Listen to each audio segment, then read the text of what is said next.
finale of Amphoreus is coming up. It's so soon. And I am not mentally, I'm not physically, I am not emotionally prepared for when it arrives. Because, oh my goodness. I'm so hooked. I'm so hooked.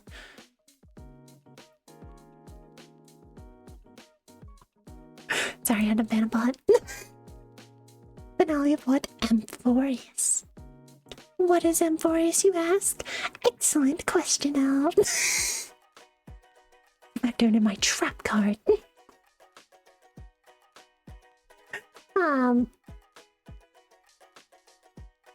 Did I try and post it twice? Is it gone? Yeah, they're gone. What's that? Oh, you've fallen into my trap card. You've asked about my special interest. So Amphoreus is the latest destination in the Honkai Star Rail saga, and all of you watched the Learning Everything About Honkai, so you know the entire story of Honkai Star Rail up into Amphoreus. And so, to prepare for Amphoreus, we are gonna watch every single cutscene in Amphoreus. All of them.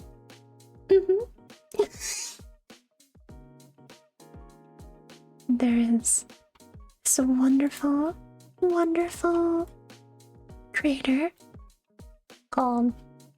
I'm realizing I'm blocking their thing. Hold on. Oh. Gaming with Abyss. And they... No, I will not. They have compiled all of the Amphoreus cutscenes. And so I want to watch them with y'all and then give you context and talk about the lore. And then, oh, big, handsome, strong, perfect Daddy Honkai Star Rail devs. Oh, they have been feeding us so good. So good. Like I'm just so full of W's. Ugh. You'll love to see it. They have been dropping more animated trailers in preparation for the new expansion. I'm so obsessed. I'm so obsessed. So, yeah, we're gonna do a deep dive on Amphoreus. And then, when the expansion comes out in like 3 days, you'll all know what's going on when we play together. Sound good? Y'all good?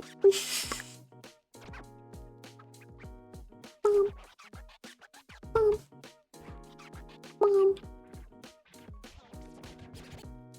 So yeah, without further ado, I'm gonna turn this down super low, just as like a very minor background. Let us get started watching the Amphoreus cutscenes. And yeah, I'm gonna put y'all there. And then I can go here. Alright. There we go.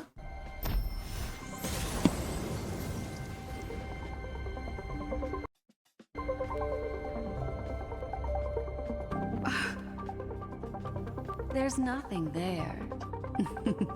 What? Confusing.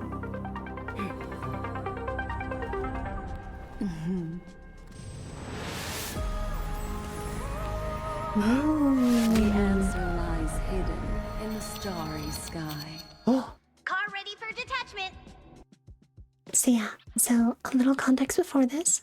After leaving Penacody, the land of dreams, we're like, shit, we're a little low on fuel. So we need to hop over to another planet and continue the trailblaze so we can get some more fuel. And Black Swan comes up and she's like, I know where we should go. We should go someplace that even Akavili, the god of the Trailblaze, never went to. We're going to Amphoreus. And if we go there, the Astral Express may never need fuel ever again. And so we pop in there, and you see in this cutscene, there's nothing there. What? But it appears that the Garden of Remembrance, which I will explain in a sec, was concealing the entire ring, Mobius strip, whatever it is, of Amphoreus from the entire universe. And so it took Black Swan, a memo keeper, to be able to, like, show us where it was. And so the Garden of Recollection, it's basically just like this big group that all worship the Remembrance. And they're kind of, they're just kind of like faction group. And the Memo Keepers are just members of the Garden of Recollection. And the Black Swan is one of them. So here we go. After we see it, we're like, oh, well, we gotta go down there. 3, 2, 1.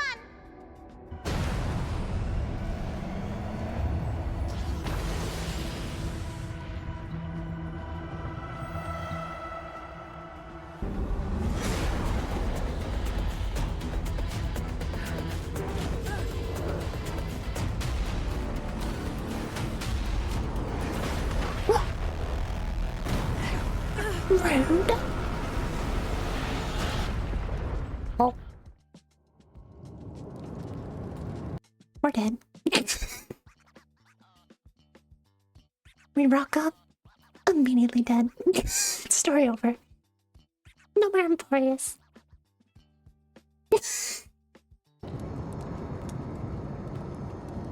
Oh. Oof.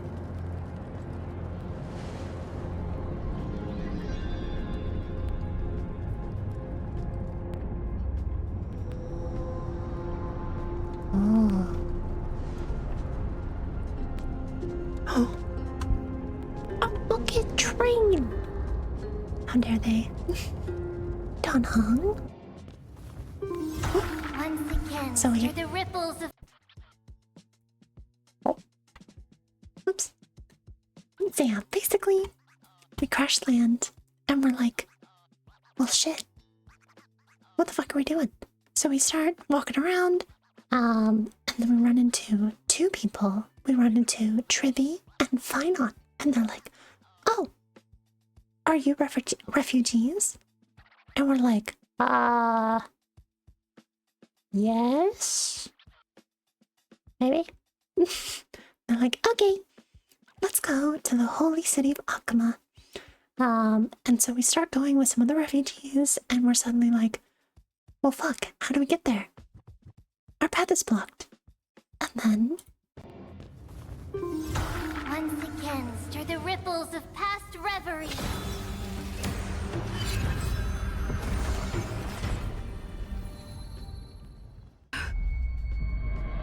Oh! So, we are immediately shown the Time Titan's Prayer, which has the ability to, like, rewind the time of the space to, like, some time in the past when it wasn't all destroyed. And we're like, whoa. Cool. Cool, cool, cool. Looks at the train. Looks like your shit's all fucked up. Yep. Yep. Ooh. So yeah, so we walk through the temple and we start heading to the holy city of Akama, where the dawn never fades, and it's always daytime, and everything is great, and we are overseen by Kefali, the World Titan. We get there, everything's immediately going to shit. And it's under artillery fire. Oh yeah, that's fine.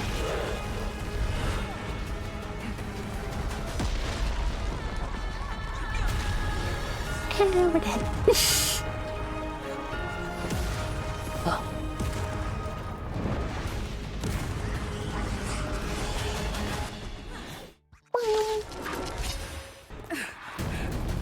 So yeah, we start fighting the invading attackers, and we're like, what the heck is going on?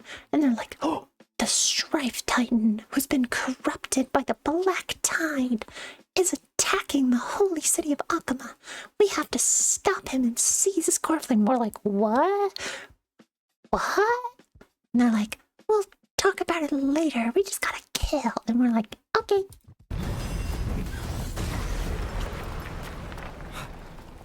The rear is secured now.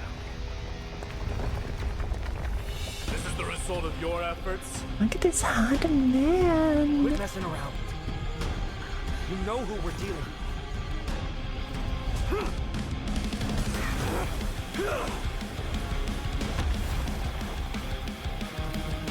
Carelessness will be your downfall. Deliver. Okay, but like, throw me like the... Okay, but like, throw me like that next, please. Please? Battle of the Twinks. Conquer. Little spoilers. They're definitely gay lovers. They're definitely so gay for each other. It's so crazy. But we'll get to that. We'll get to that. So yeah, so we're like, alright, we gotta go help Aglaya. She's like the leader of the city, and also known as the Gold Weaver. And so we head over to the baths, and we're like, oh.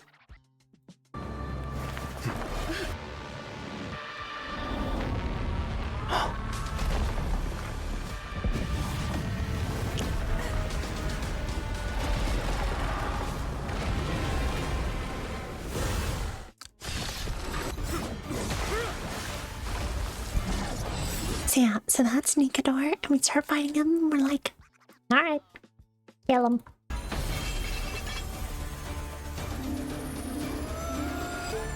Move.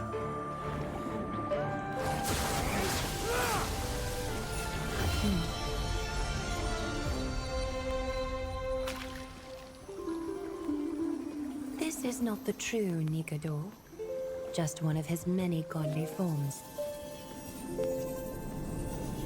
The core flame isn't here. Oh man.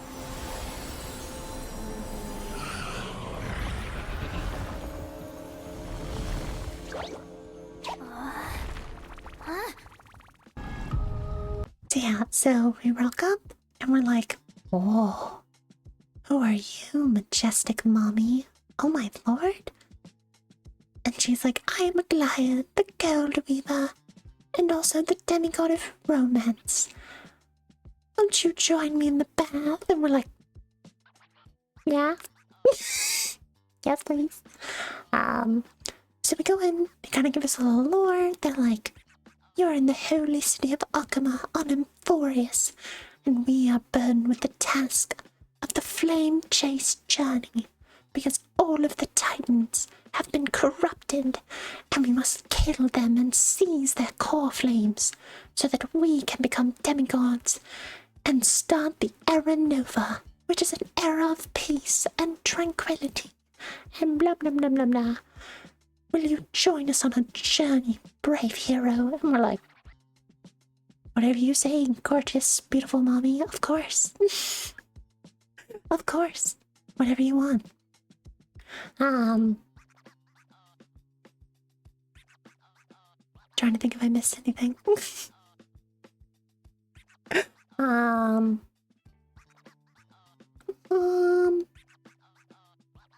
Oh yeah, we also like, they're like, excellent, wonderful. Thank you so much for your help. Where do you come from? And we're like, about that. So we came from beyond the stars. And they're like, shut the fuck up. No, you didn't. No, you didn't. No, you didn't.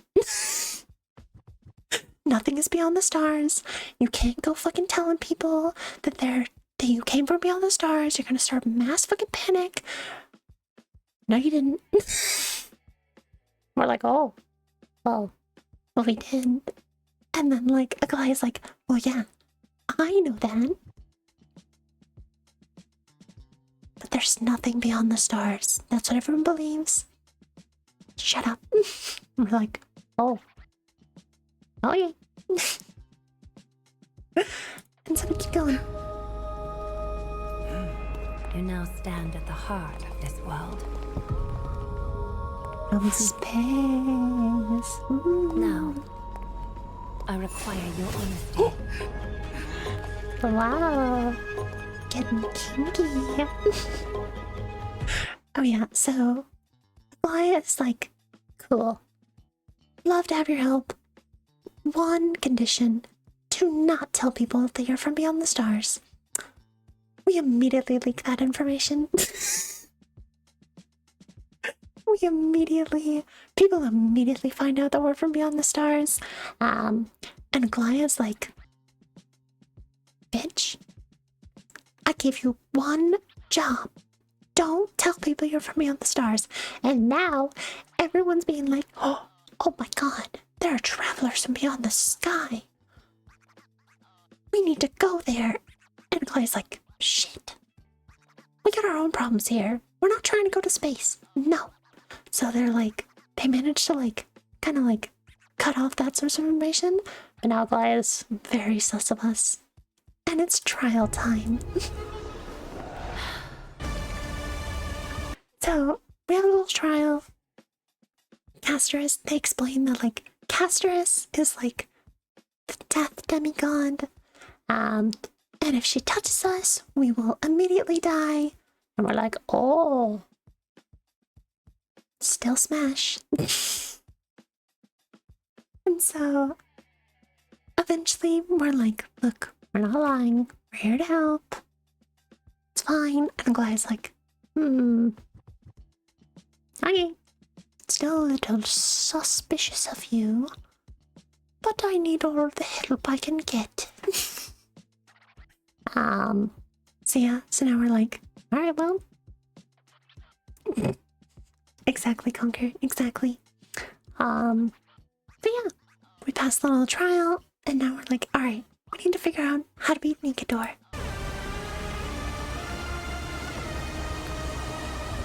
So yeah, so we run over to Nikador's lair.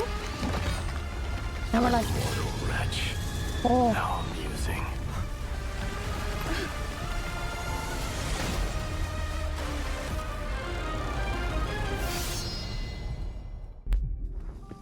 So yeah, so it turns out this bitch has got a fucking giga sword. And he's like, oh, you're approaching me? Well, fuck you. I'm gonna use my fucking giga sword and I'm just gonna shoot it right at your precious little holy city. Cause fuck you. And we're like, well, shit. And also it seems like the Strife Titan is like kind of immortal. And we're like, oh, that's a problem. So we're like, oh, what if we use our secret time magic to go back in time and try and figure out how he became immortal? And then we can undo it so we can kill him. And when we try and do that, we accidentally unearth some strange memories that we shouldn't have. And yet, we're remembering strange things from the past. And we see the Stellaron Hunters.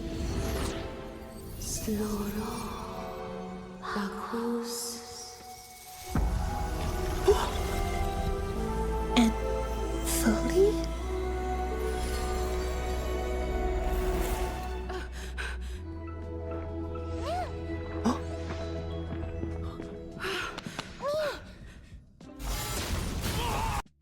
So, we have these like strange memories that we don't remember. And they're of us interacting with the Stellaron Hunters, implying that perhaps before we lost our memories, we were a Stellaron Hunter? And we had close relationships with all of them, so you have little conversations with Kafka, Blade, Silverwolf, and Firefly. And you're just like, oh, I used to be really close with these people. What happened? And kind of as we're trying to piece that together, we suddenly see Fuli, the god of the remembrance, aka the like memory path. The most important thing is memories, and when the world ends, things can be reborn as long as they are remembered. And we're like, aw, what the fuck is going on here? But after our trippy little trip back in time, we're like, alright, time to go figure out how Nigador became immortal. We figured out, apparently he like shattered his soul into 5 pieces. And so we're like, okay, we'll just recombine the pieces and then he's mortal again. So here we are.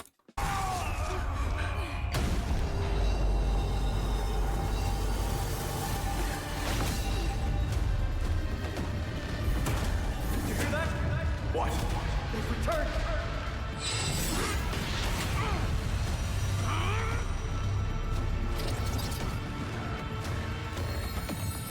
That's me! Grabs me an egg! Cipher to your warrior! Corpus Penis!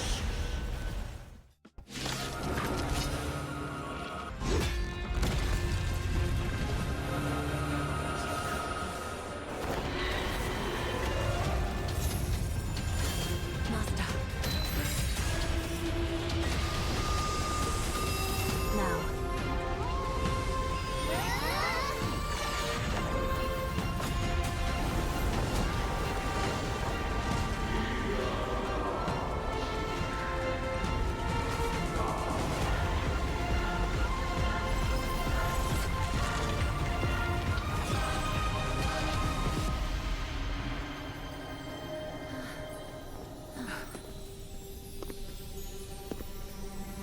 No longer must one wield a sword.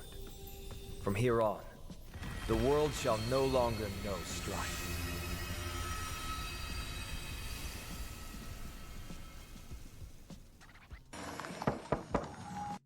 Yeah, so we killed the Strife Titan and we killed the Strife Titan and kind of in a last-ditch effort, he's like, I'm not going down. I'm gonna take you with me, and like shoots the mega sword anyways. But we have Tribby, who has portal powers and is like, Lamau opens portal, sends the energy, somewhere completely harmless. However, every time Tribby opens portals, it kind of like eats away at her soul more and more. So pretty much every time she uses her power, she gets closer to death. So we try to not do that very much, but it worked out. And so we killed the Strife Titan. And Elliot, I'm still on the first expansion. We're still in 3.0.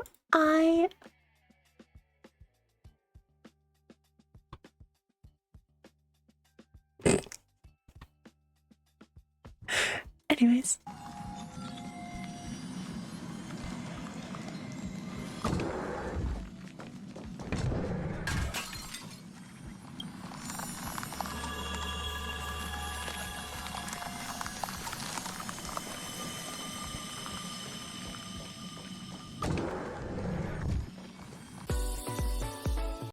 So yeah, so cutting back to the Astro Express, it's discovered that, March 7th has been frozen in ice and she's not waking up from her coma. Bum bum bum. And so, that is where 3.0 leaves off. And then we get into 3.1. Oh. There we are.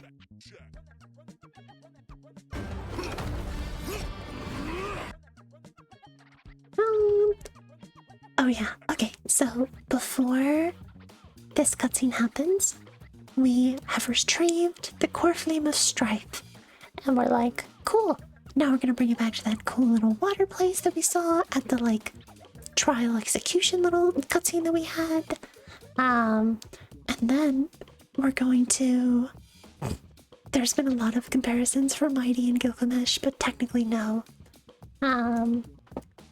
So we're like, cool, we're gonna take it back, we're gonna slot it in, and then one of us can become a demigod. But we have to pass a trial. The trial of strife. To prove that we are worthy of the core flame. So we hop in. So first, generic white boy Finon hops in. He does not do so well. He gets stuck in there and we're like, well, shit.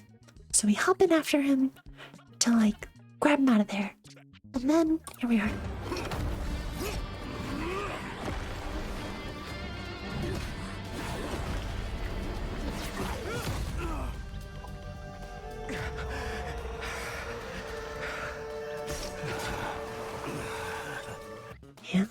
Penetrating your boyfriend right in front of us?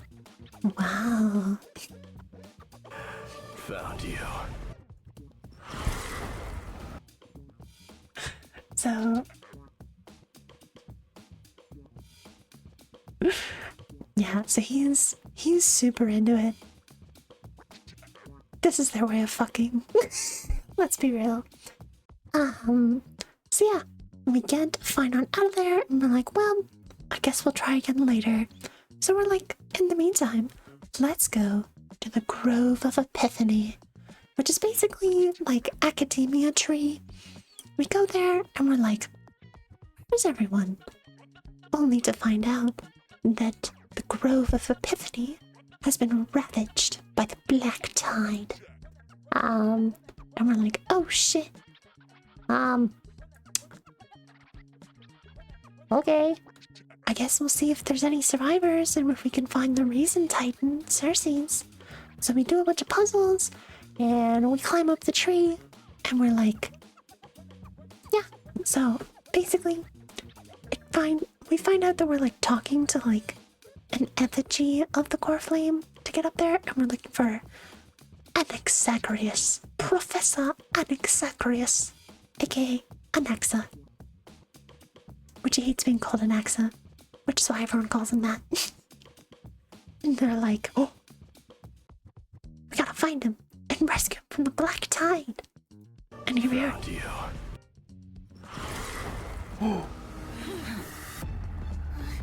Be careful. One slash. Two slashes.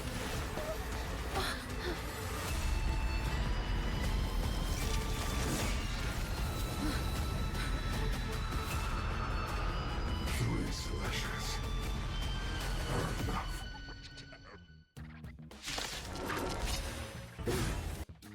So yeah, fucking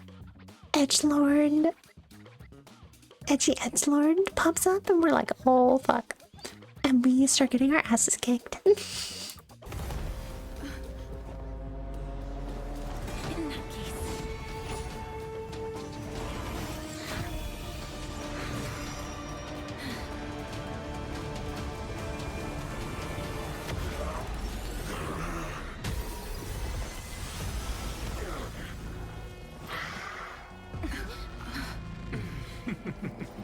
Can't be killed in a single blow. You are indeed no ordinary human. So yeah, so we sneak attack the fuck out of him where it's revealed that Anaxa and Circes have like merged with one another. Fucking backstab him. He doesn't die. He doesn't die. It does almost nothing. This is bad. Century Gate, open!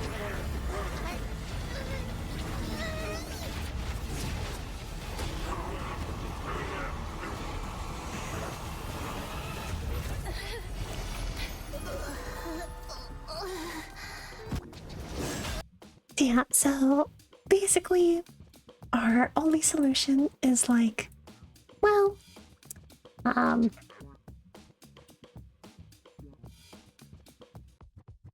good frame.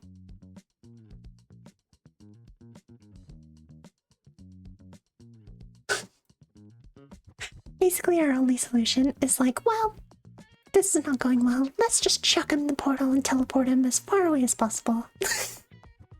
So we do that, but again, remember, portals kind of eat away at Trippy's life.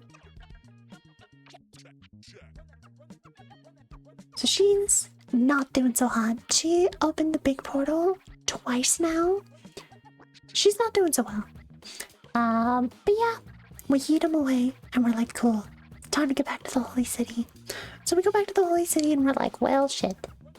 This mysterious, very powerful caped guy seems to be going after the core flames. We have to go collect the core flame of time.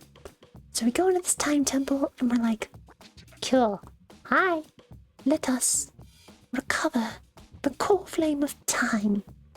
So we go and do that.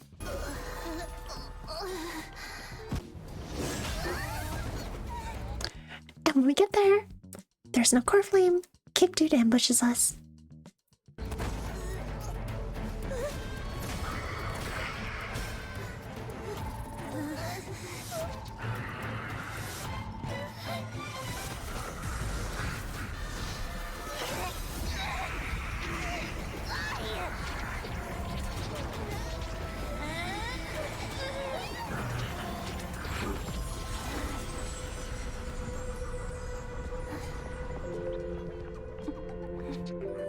Treeby?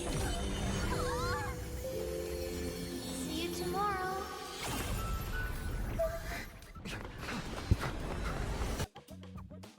So yeah, basically, she sacrifices herself to save the, like, fragmented portions of her soul. Because she has a whole lore thing going on.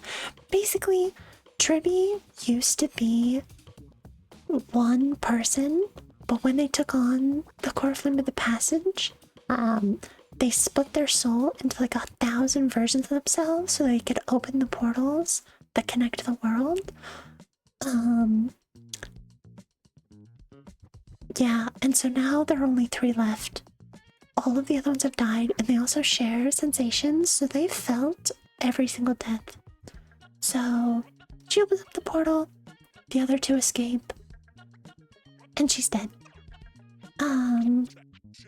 So yeah, we're like, well, shit. We still have to try and grab the core flame of time, but now the cage dude has it, so we gotta go fight him. So we come up with a plan, and then we go down. Finally.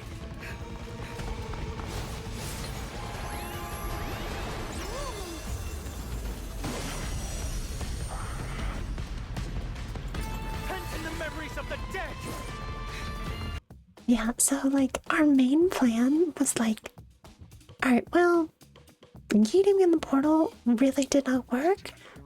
So what we could do is we could actually take him into the past and then leave him in the past. So he'll never bother us again because he's stuck in the past. So they do fucking Joy Tenkai. Time dilation. And so they go into the past. Executioner!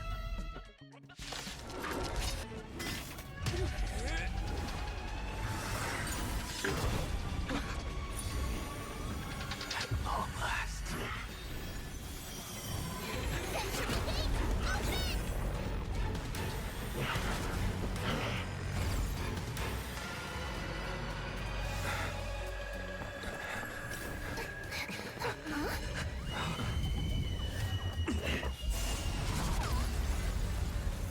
How embarrassing.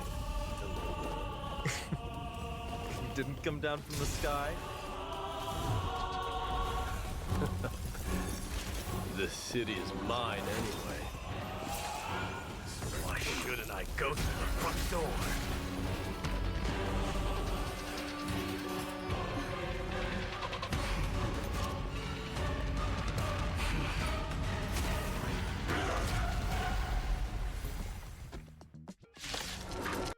Yeah, so we managed to like snag the core flame away from him, and then we scooch back to the present and we're like, cool, we've trapped him in the past. Nah, he just cuts back through to the present. That shit did not work, literally at all, not in the slightest. And also, we opened the portal again, so we're getting even weaker. But right at the last second, Mighty shows up, and it turns out Mighty has passed the Strife trial. So he shows up, and he's like, I'm fucking amped now. Now I'm gonna hold them off. So, no, we fine.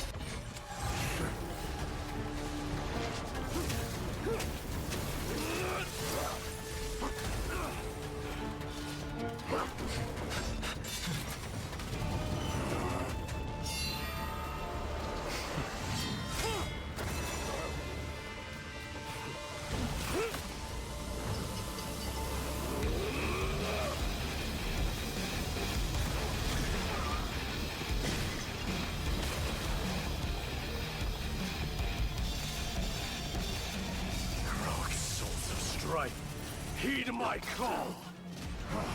I am the Lance of Fury. The agony this world needs.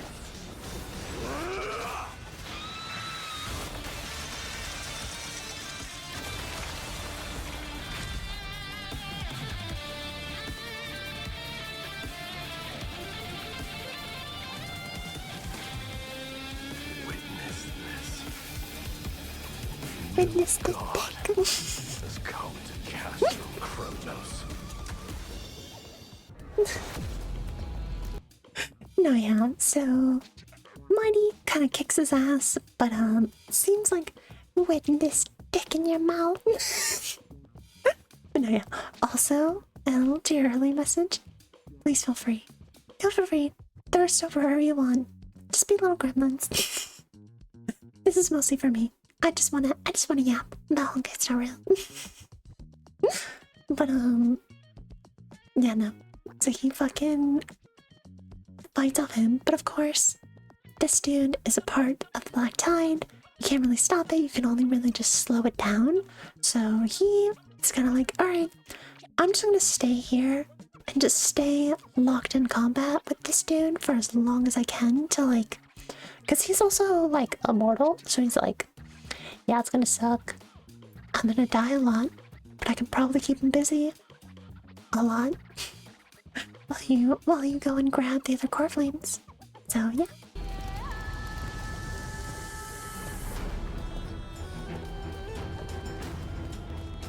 Oh yeah, and this is his like ascension to the god of strife. The son of Gorgo will be crowned in blood! The son of Gorgo will be crowned in blood! Oh lord.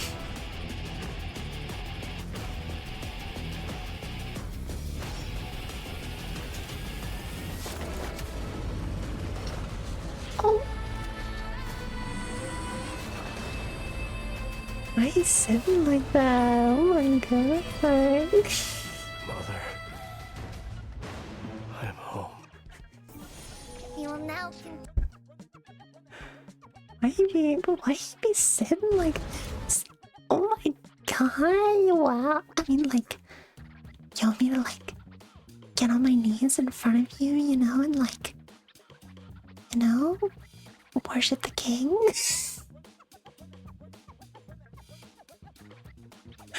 Damn, like, why be sitting like that?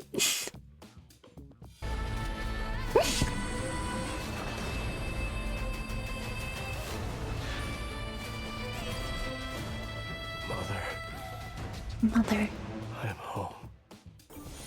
We will now continue the journey and face our destiny.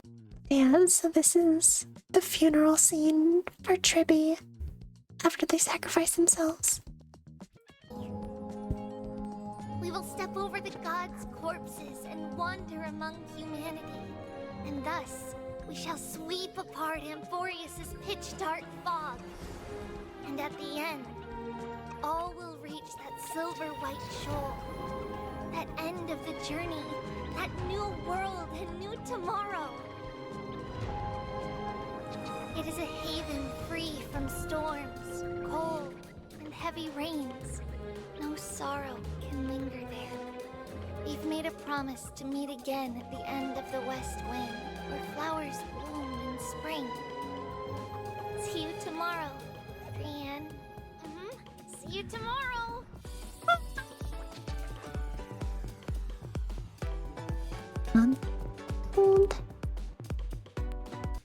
So yeah, so they host a funeral scene for her. this is what she originally looked like before she became the demigod of passage. Which, like, skin when? My, whoa. Hi. But yeah, no, they mourn her death. And we're like, alright. Losses are constant on the flame chase journey. But yeah. Very sad scene. I cried. And yeah. So our kind of path forward is like, alright, while this dude is busy, we need to go snatch up all of the other core flames as quickly as possible. And then start the Era Nova. Damn, I thought you'd like killing children.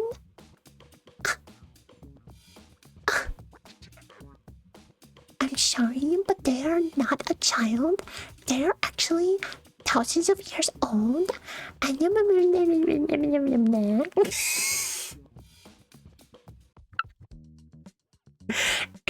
Actually, they're not a child. They're actually the oldest person that is still alive in this universe, or in Amphoreus, except for Don Hung now, because he's like kind of eternal.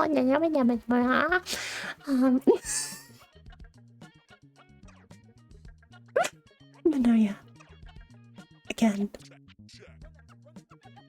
I have a huge soft spot for like the tragic suffer in silence characters, and Tribby is definitely one of them. Like, they sacrifice their own soul to create the passage forward for the flame chase journey to happen, and every time they use their power, it erodes at them more and more.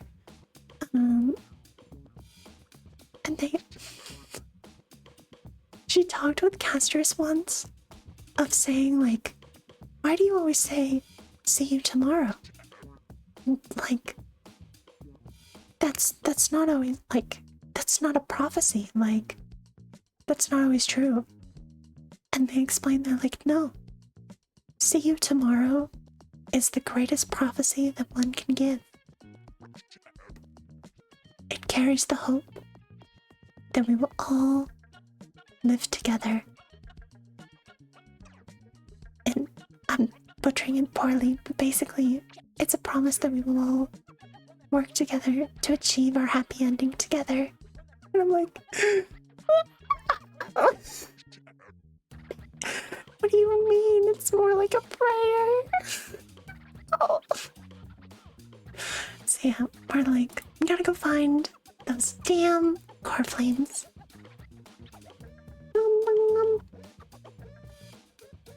Trying to remember. Oh yeah. So yeah, so one of the reasons I was laughing a little, those last two videos were 7 minutes long.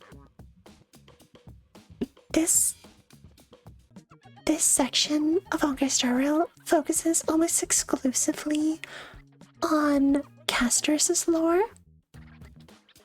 There are 13 minutes of cutscene now. They doubled the amount of cutscenes that she gets in 696.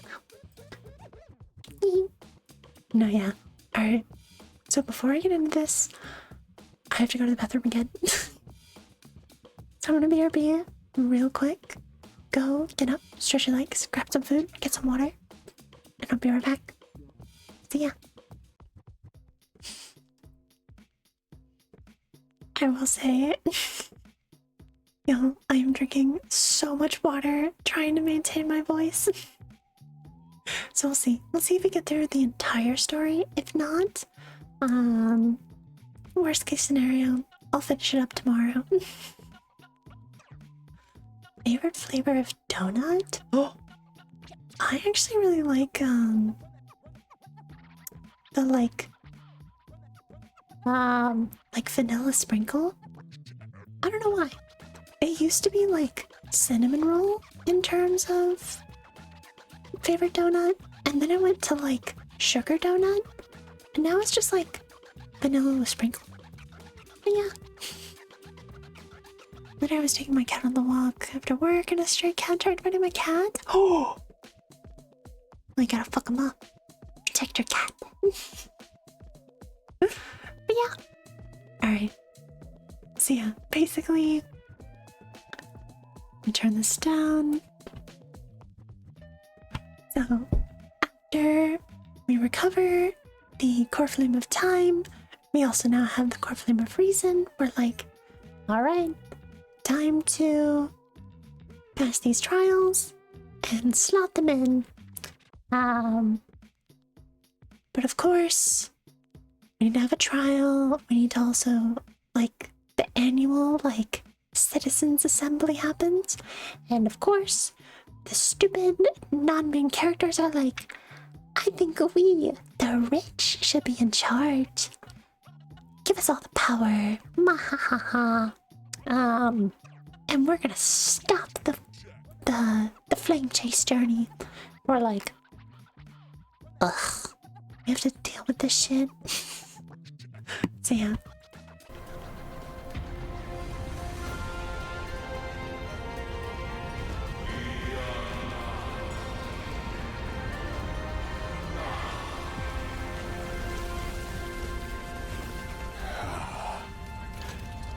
Please, Professor.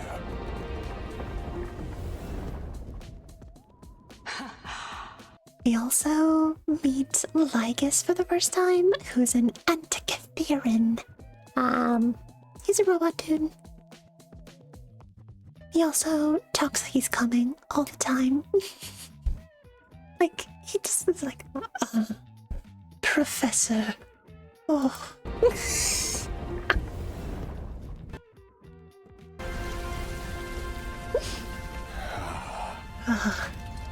Please, Professor. Please, Professor.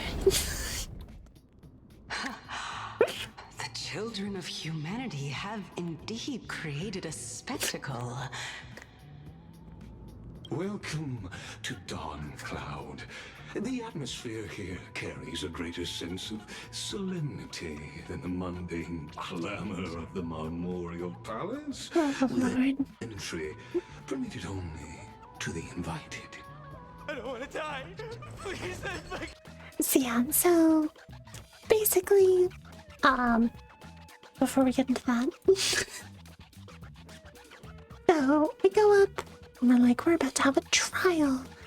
And Axel's like, but first, I want to go and try and talk to Kefali, the world-bearing titan. So he goes on up and he's like, ha ha ha ha, you fool, you left me up here unaccompanied. I'm now going to tamper with the soul of the titan. Which is very blasphemous, very bad, not good. Yeah, so like, we need to now host a trial, and the death sentence should be on a Naxa, blah blah blah blah blah blah blah. And so Naxa's like, "You gonna kill me? Stupid!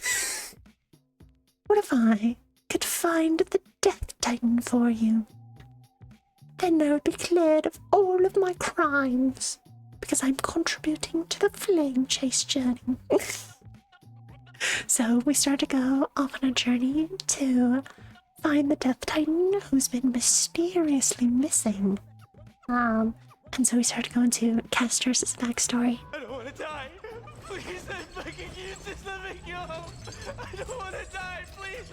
I don't want mercy like this. Just let me go. I need him. I don't.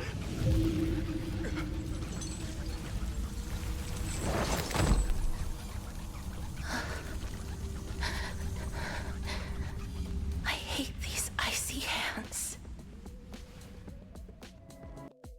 Since 1929, Shane Company has been making beautiful engagement rings. We handmade exquisite diamond.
Reaper has blessed your hands. Only you can grant them peace.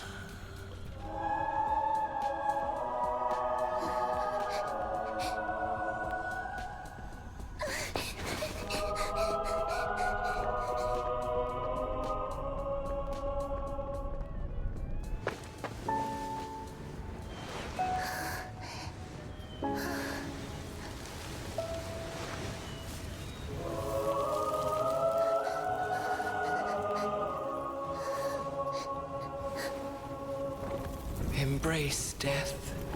Walk alongside it.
Is that you, Casteress?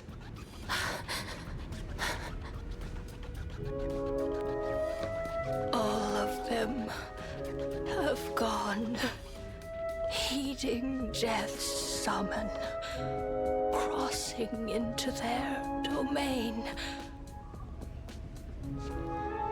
I must go too. I don't fear it, just I have some regrets. Watching people leave this world again and again, it must be lonely for you. You must want to desperately embrace them before they go.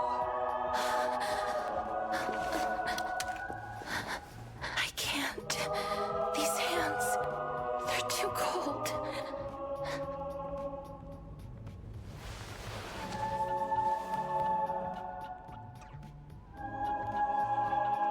But Big Sister Casteress, your hands are so warm. Just like anyone else's. So go on. Don't hold back. Give me a warm hug.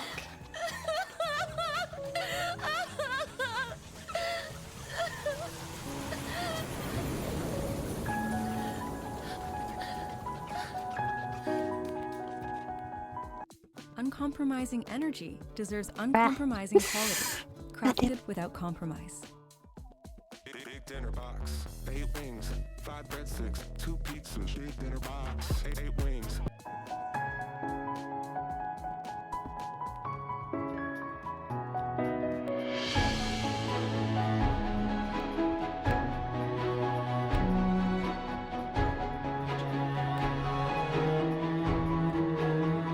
You YouTube fans will be like, nah, this shit too sad. Throw the golden retriever in.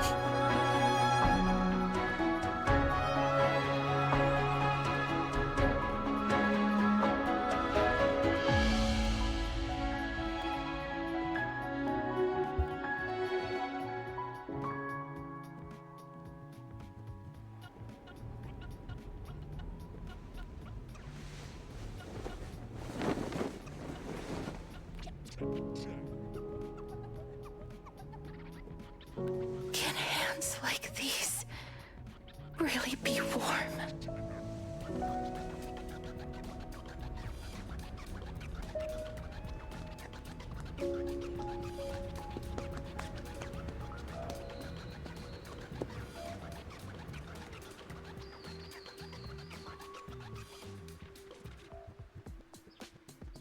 You're looking at me like that.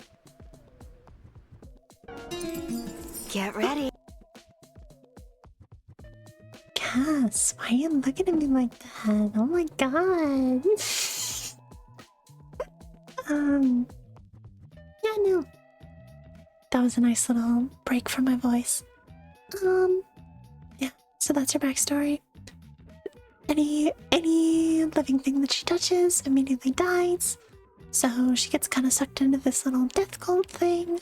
But she can't touch anyone, so she's very sad. She leaves the cult, everybody in the cult dies except for this one girl.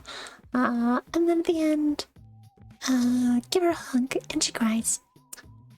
I'll be honest, I don't super care about Castrus overall.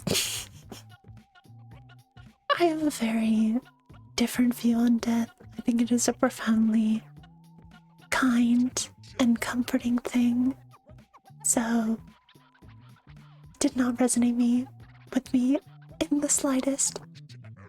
Now my girl, Cipher, on the other hand. I fucked up the timing. Cipher! Get ready. Be steady. Hi, your turn. Hey. Hey girl, hey. Don't be nervous. After all, it'll be gone in the blink of an eye.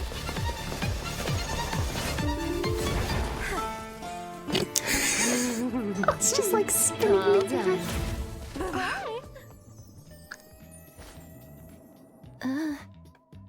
My Oh my lord, no. Just this. All I can think of for like this little scene is like, you know, when like a shark approaches a scuba diver and they just like grab their nose and just like flip them upside down.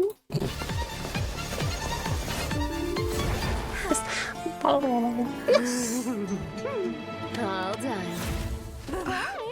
Bye-bye. my teacher. Love Cipher. Basically, after tragic backstory, they're like, alright, we're gonna go over to the land of Styxia, which is Castrus's homeland, and where we can find the Death Titan, apparently.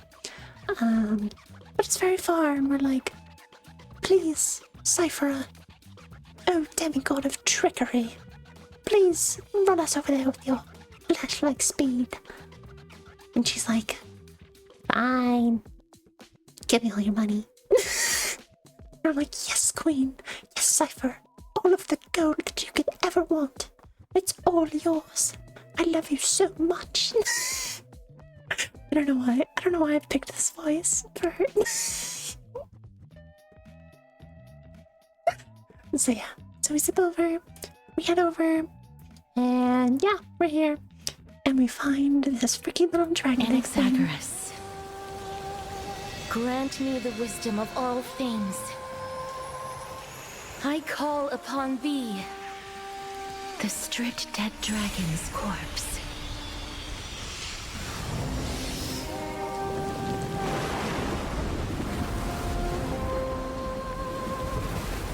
Rises from the earth, falls from the sky. As above, so below. This is the greatest power of all powers. unstoppable in this world.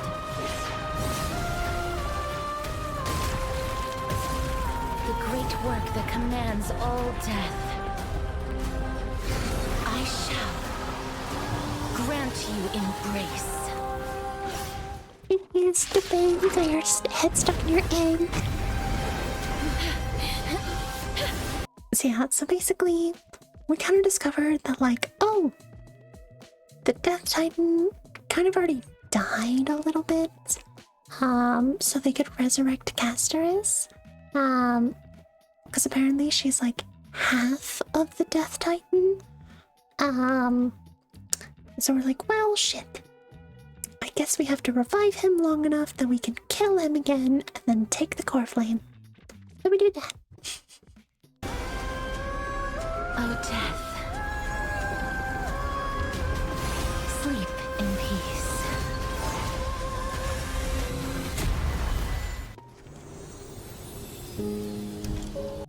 Yeah, so we pop down to the other world and we meet Caster's twin sister, the other part of death.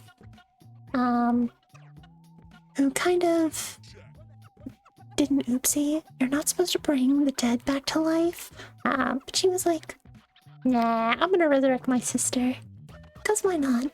And kind of broke Death's authority, so nobody was really going to the afterlife. But we go down there and we're like, hey, it's okay. Just let me be dead.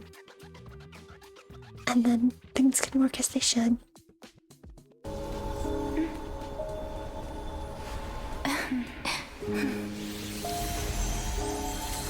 I will bring rest to death.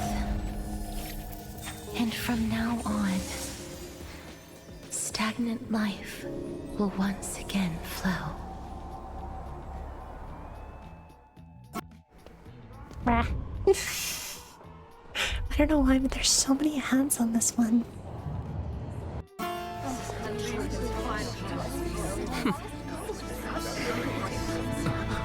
Professor, I completed the proof you wanted.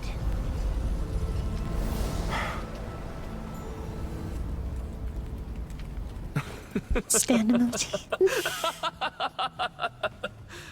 Thank you, Casterus. The answer is plain as day. My vote goes to the Flame Chase Journey and nothing else. Elder kindness, I have deciphered the truth of this world.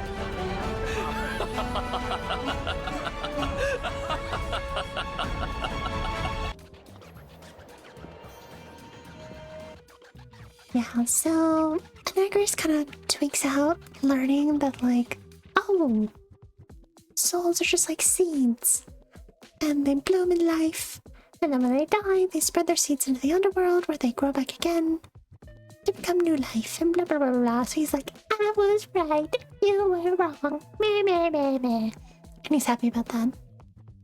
But yeah. The other shore is very cold.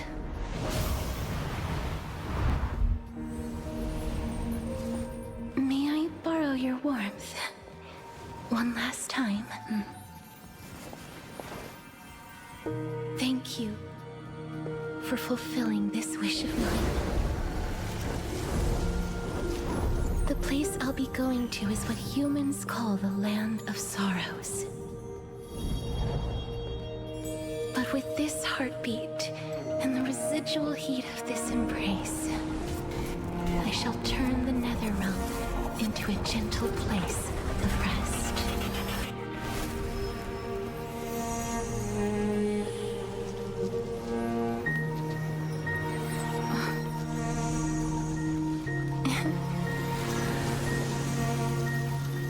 This embrace may be brief, but it's the proof that I once lived.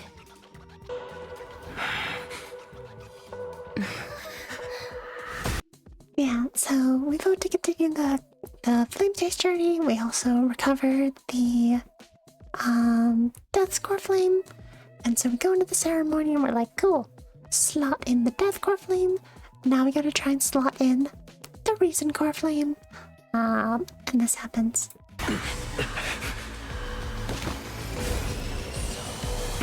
choice, Circes. I sow the seeds of suspicion in the new world with your soul! And now, the objective is complete. That is all.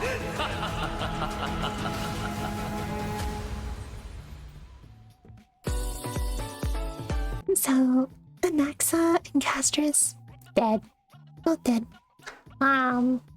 But that was the other thing that he was tweaking out about, is he discovered that basically the Titans are actually just the demigods of the Flame Chase journey of a previous cycle, and when Era Nova happens, the world restarts, and the demigods who captured the core flames become the Titans of the next world. So he's like, I was right. The deities are nothing but people who were strong in the past life. And so he like infuses his soul into the Reason core flame, and he's like, Mahaha, in the new world that you create, there shall be suspicion. Sus. Don't really know what that means, but he's happy. The little twink is happy, so good for him. Oh God. All right.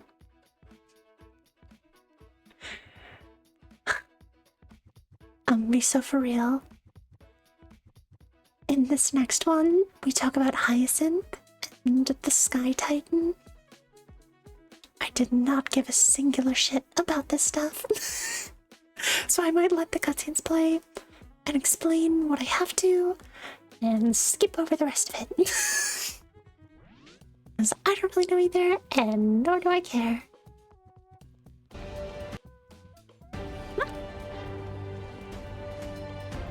Oh, Rainbow Bridge, please guide us to ascend to the skies once more.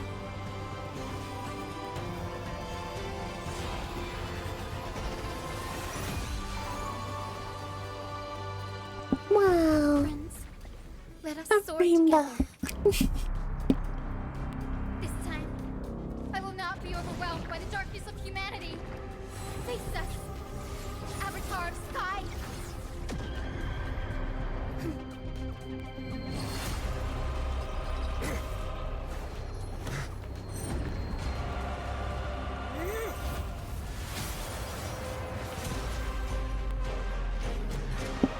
It's a bird. Caw-caw. Caw-caw. My throat doesn't want to do that.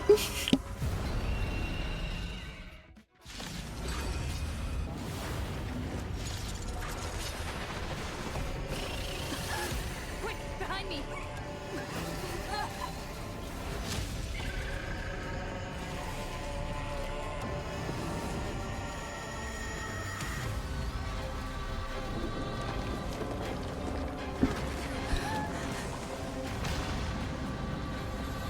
Now it's evil bird. Caw-caw.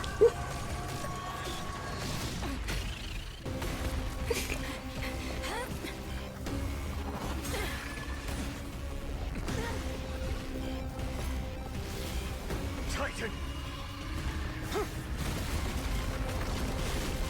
Melted to nothing!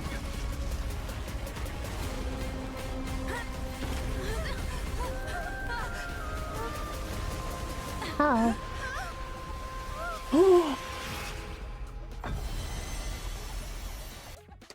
There is actually, before this happens, there's a major plot point that I completely skipped over, which is actually important. So after we voted to continue the Flame Chase journey, the elder capitalist rich people were not very happy. So they assassinated Aglaia. They just stabbed her in the back and let her body fall to the pools below. So yeah, she's dead. And also the Golden Thread network that handled all communications and stuff, that all collapses. And we're like, well, shit. But she gave us a bracelet that has a little bit of power from romance left over. And then this happens.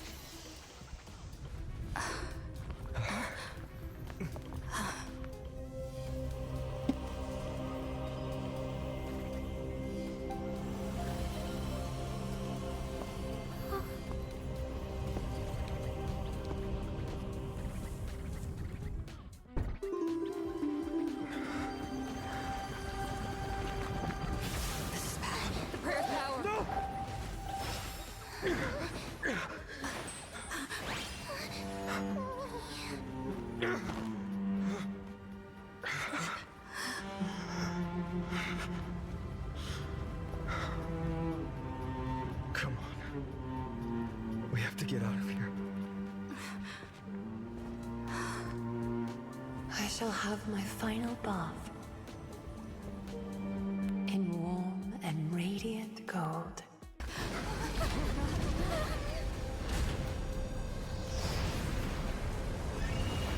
The Titan!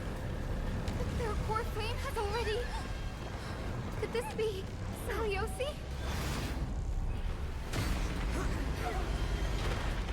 Aha, no, I'm the evil bird. What the fuck? I can't do that.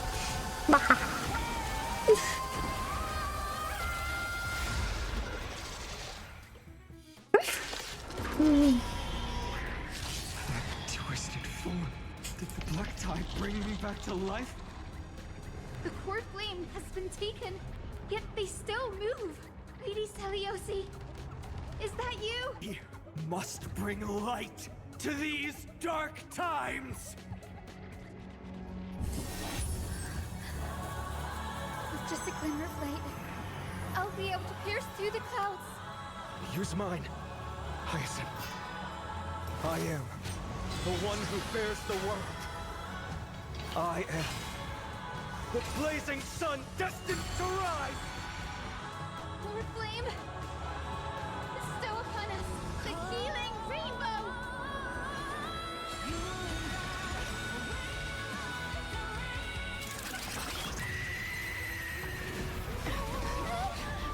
Hyacinth! Heroes, help us!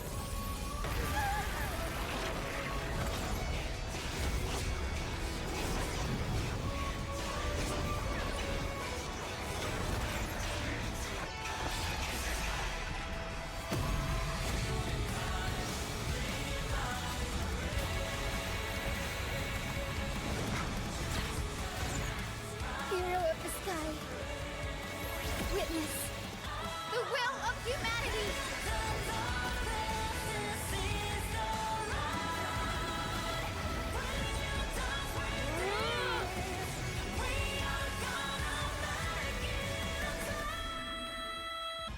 See you around, Mud! Yeah. Look, I'm not a huge fan of Hyacinth, but I do have to admit, the cutscenes and the vocals, they go crazy hard. They go so hard. So we kill the kicking evil bird and recover the sky core flame. But while this is happening, the city's undefended. And so we were very worried about the world-bearing core flame, Kefali's core flame, being taken. So Finon was like, Cipher, you're our only hope. Please, protect Kefali's core flame, whatever you have to do. And so of course, she steals it. She goes, yoink, mine, and starts running out of the city. But evil edgelord finds her, so they have a fight. See you around, Mud!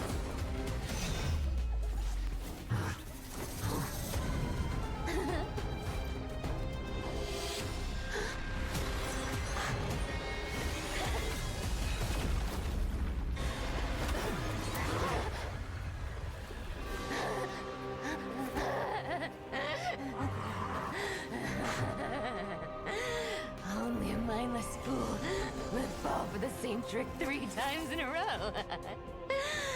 Victory is mine, fiend.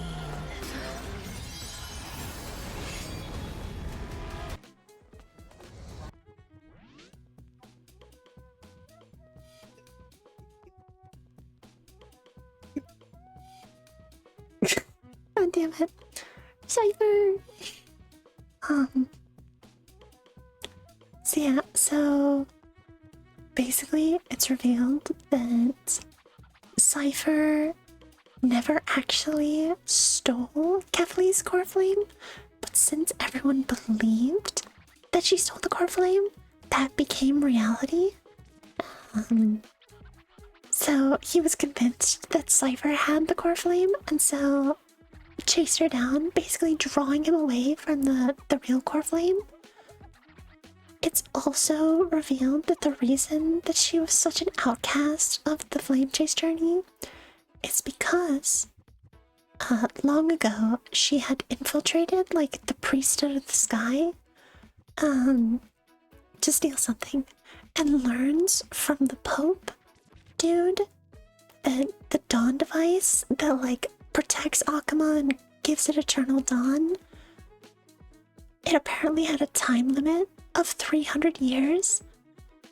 So Cipher takes on the dying Pope's like image and goes out to the people and says, I had a portion of the prophecy. Carefully declares the dawn device will shine on Akuma forever. It will never end. This dawn will never end. Spread the word. Celebrate in festivals so that everyone may know Kefali's grace to protect Akuma forever. So she lied, and since everyone believed her lie, it became true, and the dawn device lasted for over 1,000 years when it was supposed to break down. But she couldn't stay in the city because Aglaya's ability allows her to like know if anyone is lying. So if she ever saw Aglaya and Aglaya learned that she had lied about that, then the dawn device would break. So she had to leave her mom behind and never see her again.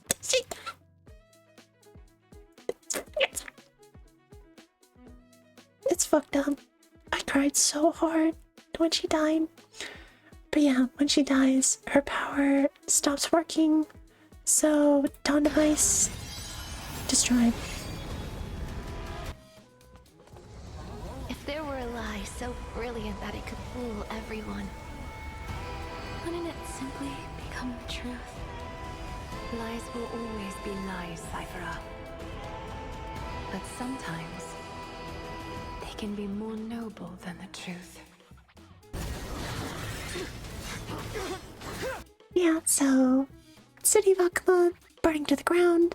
Everything is bad, and now we gotta fight to get that last world-building core flame, slot it in, and start Era Nova.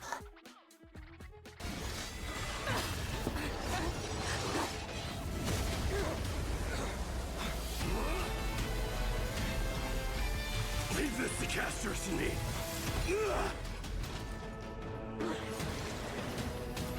Over here! Go!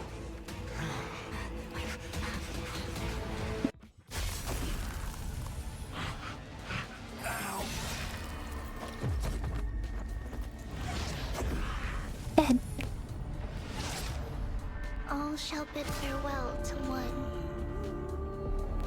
And that person alone will witness the miracle. Such is destiny. Become the dawn. Whoever. So pretty much everyone dies, but we managed to get the last core flame. And now we're like, alright, time to kick off Era Nova. And save the world and restart it.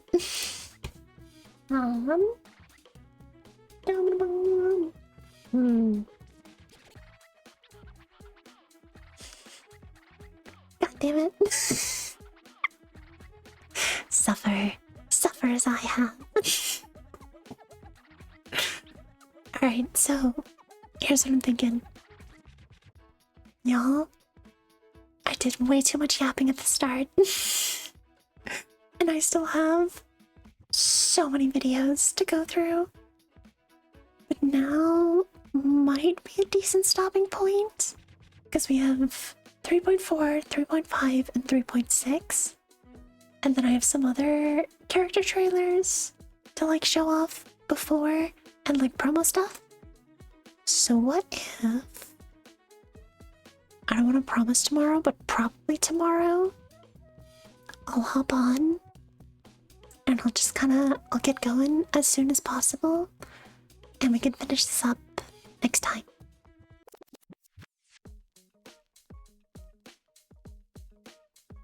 So let me think. I think the last thing was Cipher's death. Oh, and then, yeah, we run back to the Vortex of Genesis, we get back, and the core flame of world building. We need to slot in the last core flame. And then we can start the Era Nova. And restart the world with the new Titans. Yeah. And this is kind of where this cutscene kicks off. And yeah, just a heads up, I might be a little less chatty. My voice has not fully recovered from yesterday, and I'm tired. But I'm here to tell y'all about the lore. So, without too much more stalling, let's get going. Let's just jump right on into it.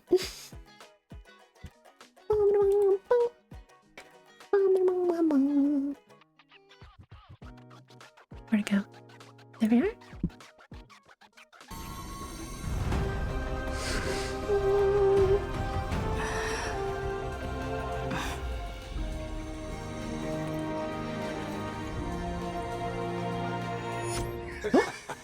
What a magnificent and epic adventure. The hero's journey reaches its end, and the truth behind the Era Nova is about to be revealed. Is that truly the case? Here, as the Theoros, allow me to humbly request that you find a moment to listen to what I have witnessed. This is about the nature of Amphoreus itself, a story of the prime mover of life.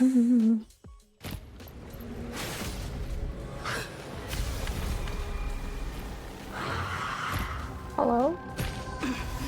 So, in the end, you succeed, Executioner. So yeah, if I remember right, Lycus kind of goes on a bit of a rant being like, what is the meaning of life? And something about like, what drives life? And like, how does it begin? And like, all of that stuff. I'll be completely for real. He yaps a lot, all to say that like, Amphoreus is like a simulation designed. It's kind of like for like machine learning. Hi Conquer. Hi. Don't worry, I'm just getting started. Just getting going. How are you doing? Hope you're having a good Sunday. I will in fact be trying not to get too distracted while I'm yapping.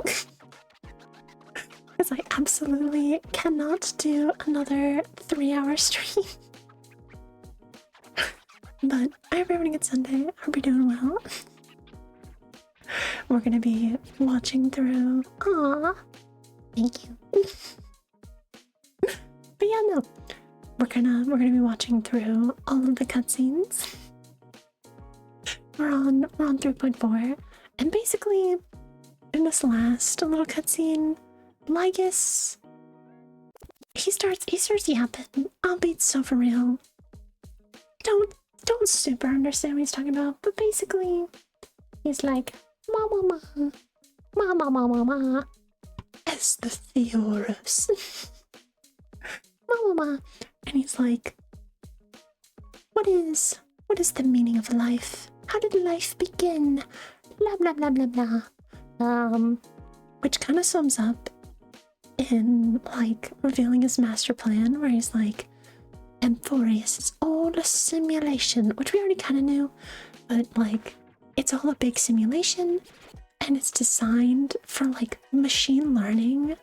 It's kind of like how machine learning works, where it's like it's designed to be like training data for the Black Tide to like teach it how to destroy stuff, basically, to like, and it's all in an effort to revive this like emanator of destruction, or this Lord Ravager called Irontomb.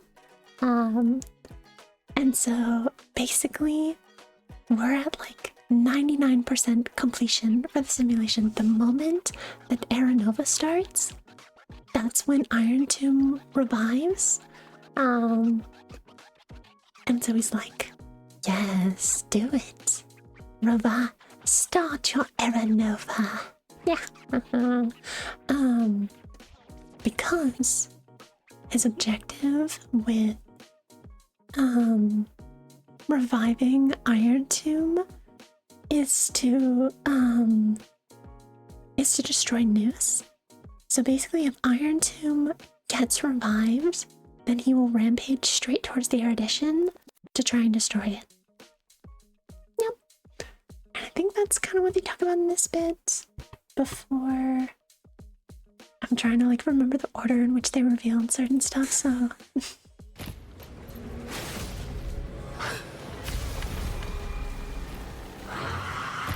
And then, right after he does his plan, so dead. In the end, you succeed in execution. Because the Edgelord showed My up. flesh is kindling. Like the first dawn of the new world. The time has come to once again start everything. We can do it! Existence is unity. Does he actually embrace a new life? Dispel the gloom! Restore the skies! Oh no, he cuts it off. He cuts it off to burn little. I was like, does he just do the full Flame Reaver fight? With Castros. May death protect us! Annoying. Now, with your corpse, I'll ignite the dawn! Uncompromising energy deserves uncompromising quality. Yeah, we Crafted fight. without We fight the compromise. Flame Reaver. We're about to kill him. Goddamn hands. There we are.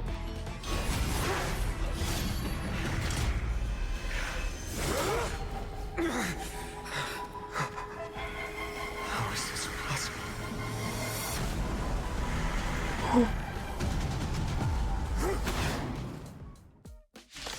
And it turns out that the Flame Reaver Sons of destruction, now twinned.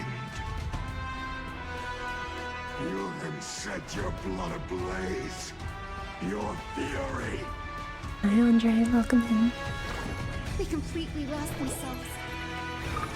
Everyone, So, boss fights. I wish he cut out the like combat sections. Here we are. Such is the I believe in the power of the streamer to beat this boss first try. So, just a little explanation, Andre. So, I am actually fully caught up with Amphoreus. But what I'm doing is I am watching through every cutscene for Amphoreus. Mostly for y'all. Because I'll be honest, I played a lot of Amphoreus off stream. But I'm so obsessed. I'm so addicted. Like, it's so good. And I will definitely be playing the finale of Amphoreus. Thank you for the follow. But yeah, I will be playing through the... Hi. But yeah, I will be playing through all of 3.7 on stream, and I was like, you know, it'd be fun. What if we just went back, we watched all the cutscenes, and I can explain kind of what the story has been so far. So like last stream, I explained like 3.0, 3.1, 3.2, and I think 3.3 as well. I think this is 3.4. Is it 3.4 now? Yeah, so I explained the first 4 patches. So now I'm explaining through 3.4 now. And then I'll explain through 3.5, 3.6, and then there's a few character trailers that I want to show. And then there's also, have you been seeing the trailers, Andre? Cause oh my god, they are bonkers. They are so good. So I'm doing a huge lore dump, and then I'm gonna compile it together. And yep, there's a test at the end. I'm gonna quiz you. No, but yeah, I think I'm also gonna compile it into like a video that's just like the lore of Amphoreus. So yeah, we're going through all the cutscenes. I hope you enjoy. You enjoy hanging out. Yeah. And I hope you enjoy the follower emotes. Yeah. Fate. That person can only be you.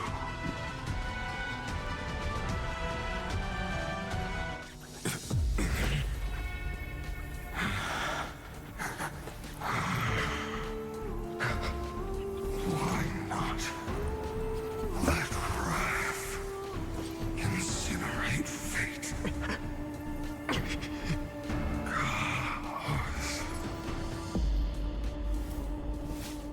As the Theros I have observed, destruction synthesis is forward.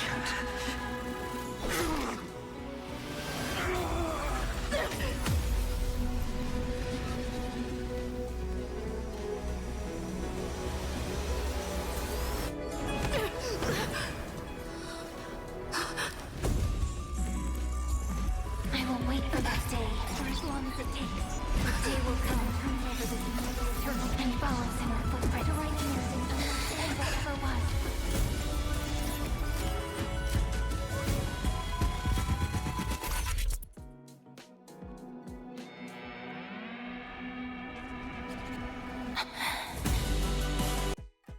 That will be a Yeah, wait, before we get into this, so to kind of explain what just happened there, it turns out that Dark Evil Edgelord, who's been hunting us the whole time, appears to be fine on.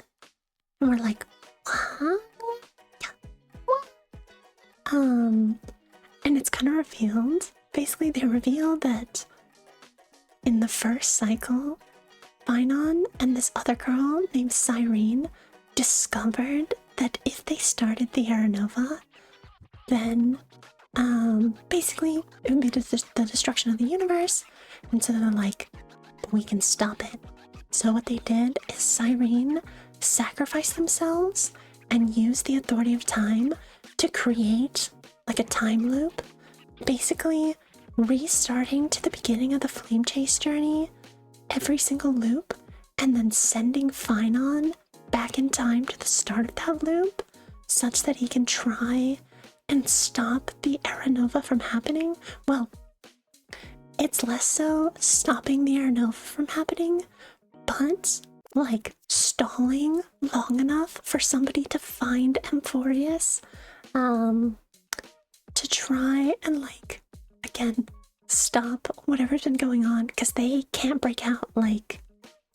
So that's kind of what happens. And so now we're flashing back to the first cycle. As the Theros I have observed, Time travel ship, baby. synthesis is forward. So this is Finon passing on.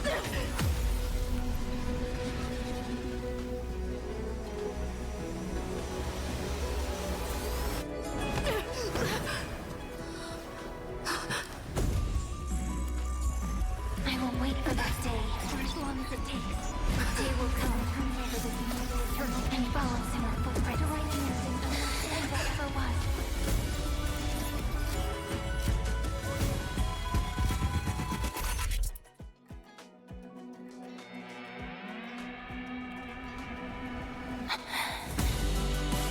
That will be a romantic story like none that has come before. You think so too, right?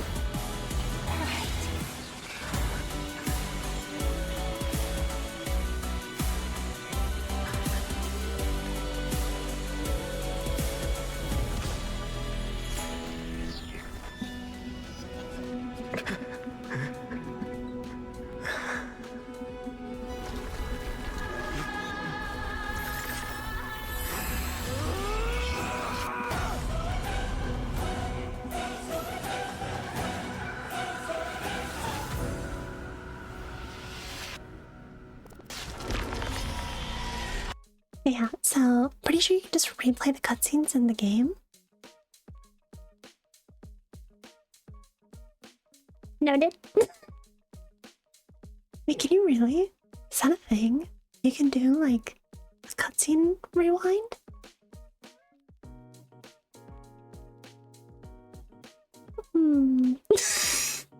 Well, let me take a glance at that now. Basically, we go back to see like the first cycle, and Phinon's like, alright, this time I'm gonna like collect all the core flames for myself, and I'm gonna figure out a way to like destroy Irontomb or like stop the incoming destruction. And of course, he fails on the first cycle, so he's like, time to go again, and again, and again. And eventually he starts getting corrupted more and more by the core flames until he has to like fight all of his friends. And this is kind of when we start to see. Martyrs, behold! The last Kremnos festival has begun. And will not end till death. Time to temper my sport tomorrow. I can't let them down. Conquer this world, or be conquered by me. As you wish. Doom Dialy. The Doom Dialy strikes again. I salute you. That's all I ever wanted. Dialy fight. Dun dun dun dun. Empty shell. Mighty Damn horse. Let strife decide the outcome. Let this burn.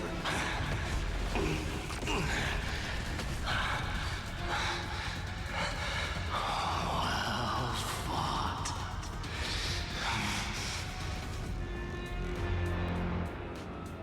You may crown yourself my blood.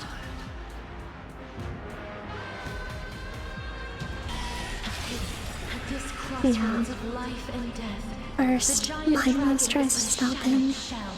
Then Castorus tries to stop him. Yet I will still fight, defending what hope remains.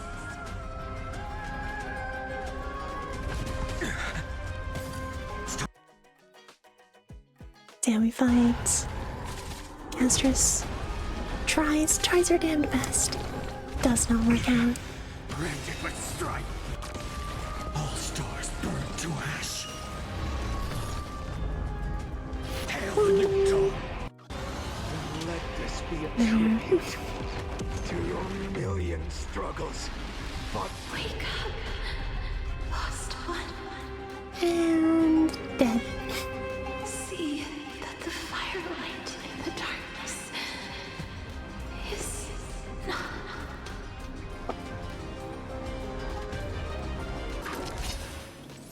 And then of course, Hyacinth tries to stop them.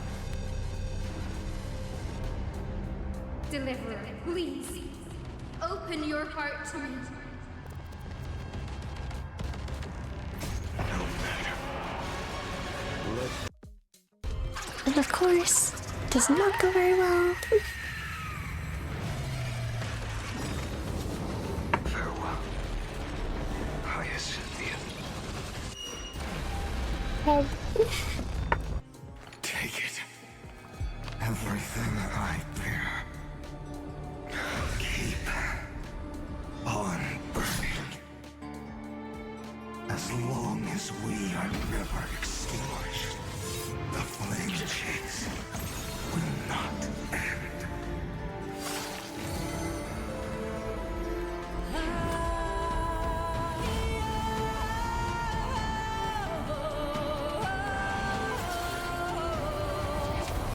Yeah, wait, before we get into this, basically, it's kinda discovered that, like, Thynon's body can no longer fully contain all of the accumulated core flames, because every time he goes through the cycle, he collects all 12 core flames, and he goes through the cycle like 33 million times. And so at a certain point, his body just like instantly burns up every time he completes the cycle. So to counteract this, every single cycle, he has to pass along the mantle that he's been doing to the next Phynon, and then he kind of like inherits the memories and like continues on the mission basically. So yeah.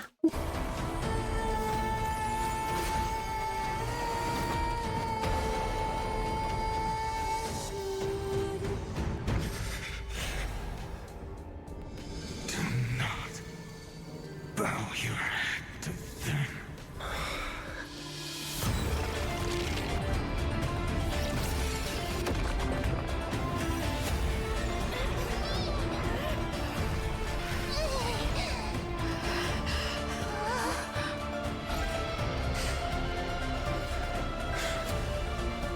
Take it, Trailblazer. May this blood be like gold and never tarnish. But now we have arrived. We have broken the cycles. And he's gonna take all of that accumulated power and fight Nanook directly.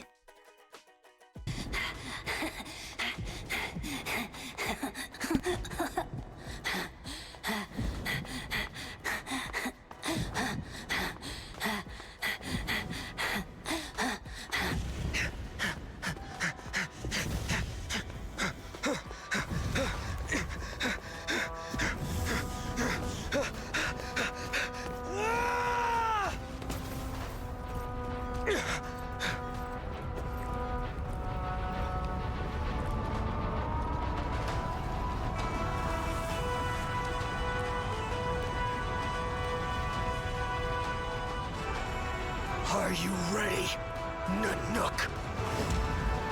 I brought you destruction! Smash.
I'm really gonna look at that block.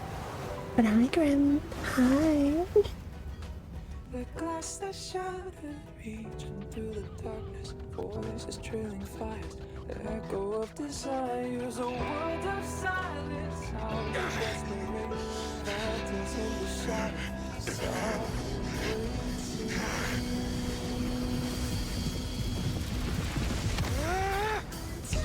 Down, embrace the detonation, craving our damn creation, breaking a chain of reaching for you.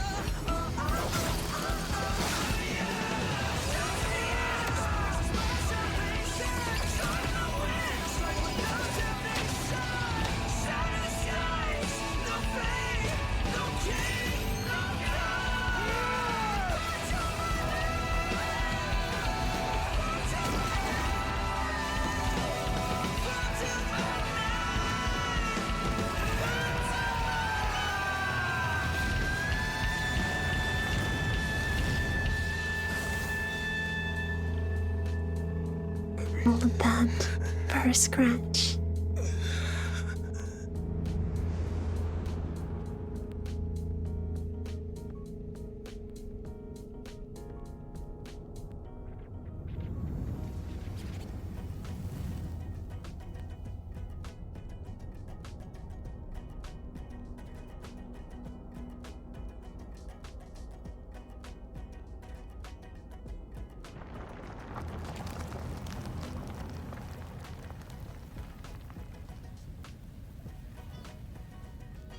And dead. My wish? My wish is to fulfill everyone else's wishes.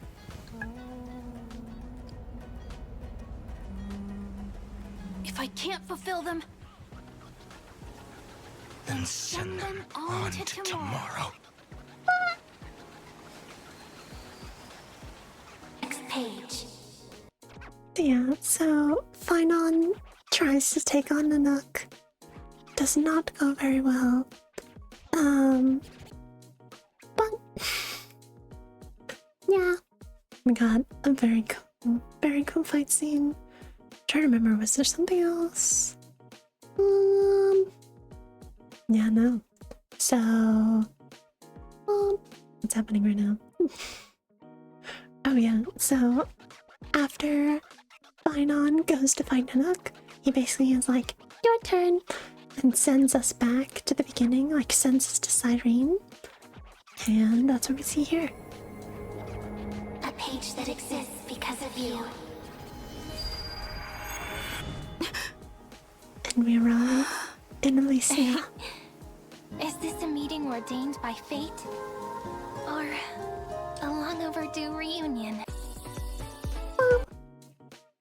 So yeah, that was 3.4. So we're moving over to 3.5. In 3.5, we go to the beginning. We go to Elysia. Oh, I'm ready to get a nap. That was very nice. But yeah, we go to Elysia. We kind of figure out, we're like, okay, we're at the start of the new cycle, and we've kept it paused at like 99% completion of Irontomb. So now what we need to do is we need to try and reverse the progress. We need to try and undo Irontomb's revival, but to do that, we have to access the Law of the Scepter, aka the core flame of law. So we're gonna go back in time and we're gonna meet the Imperator to try and convince them to let us use the power of law to change the rules of the scepter. And so we go back in time, and this is what we're met with.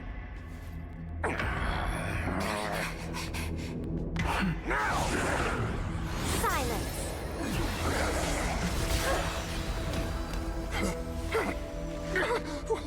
What gives you the right to judge a priest of law?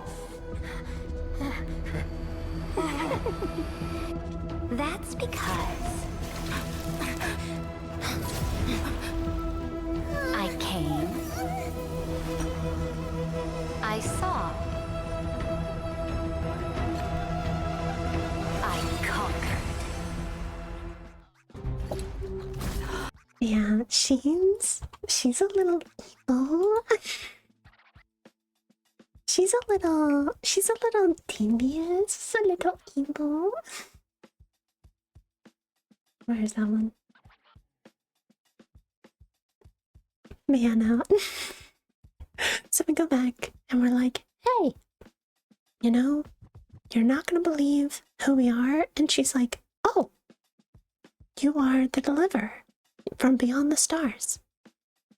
Yeah, it was prophesied that you would appear here, so we came to pick you up and collect you. And they're like, huh? What? That doesn't make any sense. Like, not only do you know who we are, you know that we're here to, like, assist in the flame chase journey, like, but you know about beyond the stars? What? What are you talking about? And we discover that Lygus, the Antikytheran, has been here already. He has already been messing with the timeline, and he changed the flame trace prophecy to talk about the Trailblazer. So things are a little different in this cycle now that we're here. And so now we're like, we need to convince the Saritra to help us. And so we try and do that, and she's like, I will take it under advisement. But doesn't readily agree to help us. And then we discover that Lycus has secretly been whispering in her ear saying, yes, this is the prophecy. However, Irontomb is a weapon for yours to command, so you can conquer all of the stars. You just have to help me revive them. So he's being a little evil, a little mischievous. And so basically we go to this banquet and we're like, all right, let's try and convince her. We don't directly know that she's working with Lycus until this banquet, and then we discover at the banquet that she's talking to Lycus, and we're like, oh.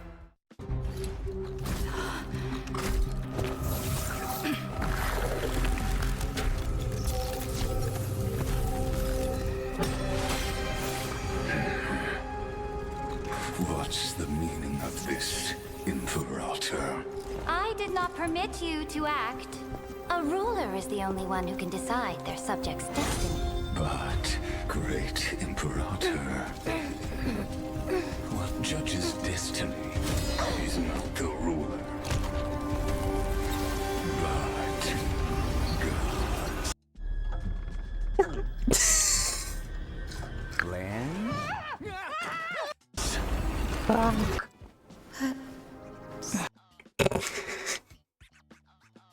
The ads are super annoying, sorry about that, but it's discovered that basically the Imperator was just kind of playing both sides for a little while so she could see what was up. And yeah, but it's a little too late. She's not enough to stop Lycus. And so what he ends up doing is he sends us into the exomyth, which is kind of like this weird kind of, it's like sending us outside of the program so we can see like all of the computer wiring and everything. And it's like, well, you're stuck there. So we're like, how do we get out of here? So we try and like commune with different aeons to be like, hey, can we have a little help? And the only one who responds is the Remembrance. Irie, what if you wait and wait, but that hero never... Oh, never mind. I thought this was a different cutscene. We resonate with the Remembrance, and then, does it go here? Hold on. I want to find one other... I wonder if there's a... let me see if they do it in the game. Hold on. Because there's this one scene... recap. Not that one.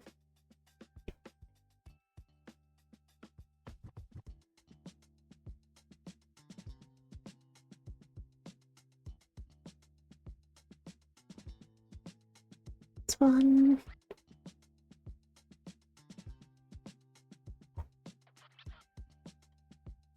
No.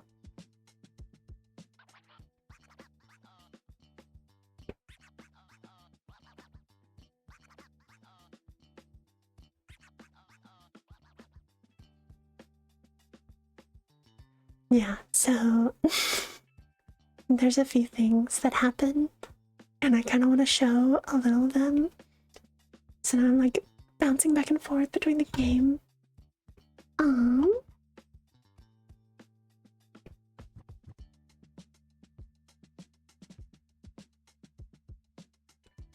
Mom, downloading. Mom, whoops. There we are. So yeah, so we are able to like resonate with the remembrance. And then when we do that, I don't want to lie to you, which is why I will not use her name. The 3rd month of Amphoreus is the month reserved for the Veil of Evernight. So, place me into your memory using the name Evernight for now. so we're met with this Evernight who looks like March 7th. Yet, something is different. I'm happy to explain more, just not now. We might have a lot of time to ourselves, but Amphoreus does not have that luxury. If we do not stop erudition and destruction, then the journey you've treasured so much will face the prelude to its obliteration. A countdown not in amber eras, but in days, minutes, seconds. So, take this gift. This burning core flame. This footnote of a transaction. It contains hope and the warmth of the entire world. Ripples of past reverie. She hid this fire in the long river of time, hoping that her wishes would transcend time to reach your hands in the future. Evernight is kind of mysterious at this point, but she gives us the core flame of world building, which is the real last core flame that we need to like undo the presence of law, and then sends us back into Amphoreus. But because of the weird time dilation, thousands of years have passed, and so that's what I wanted to show before.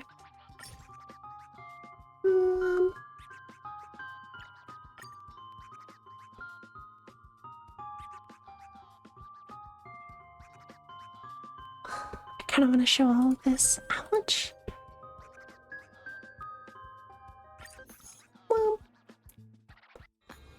The chrono-cognitive anchor? So yeah, we come back to Amphoreus. I'm curious how this feature works.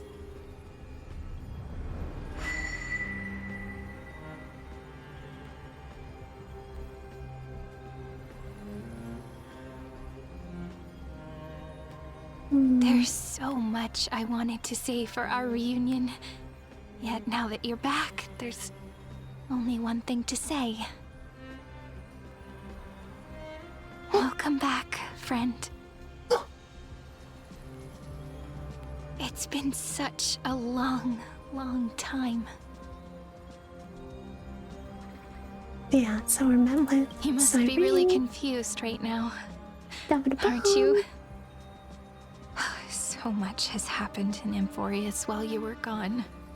But it seems like she's not responding directly the to deliverer us can't anymore. afford to be lost, no? No, please follow me and turn the pages of time and hear the words everyone left for you. I'll tell you the story of this 1000-year journey. That way, it won't just be my memories alone. Time flies. 200 years have passed since the Deliverer's fall. Yeah, so I want to let this story recap play because it talks about after we disappeared from Amphoreus, everything that kind of went down. So I'm just gonna let this play out so we can listen to it. Also, so I figured out how to use like Seribot to try and give heads up for like when ad breaks happen. I need to figure out if there's a way to like give like a warning that the ad break is coming soon. But I do want to try and get in the habit of like pausing whenever there's an ad break, taking a little PRP, and then yeah, I want to try and get in the habit of that. That would be better for me. But looked into Frosty Tool's ad summary. Oh. But yeah, no. I also I found another little surprise. I'm curious if it works. Guys, I found pup time. Chat summary, sorry, it's pretty funny. Oh, is that the thing that Jelly has? I think I've seen that.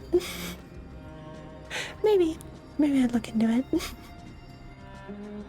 Yeah. So yeah, so pup time is up and operational. Yeah. Let's have fun with that. I love pup time. Pup time is adorable. But yeah, I kind of just want to let them play through because they kind of talk about what has happened. And this is the last time that we see them. Until maybe they come back, but this is the last time that we're going to see them for a little while. We had to return 3 core flames of law, romance, and ocean to stop Lygus, but even so, Terravox has fallen. The 2 geniuses vanished without a trace, and Ceridra embraced her fate. At this rate, Era Nova will come, and Amphoreus will fall into the destruction.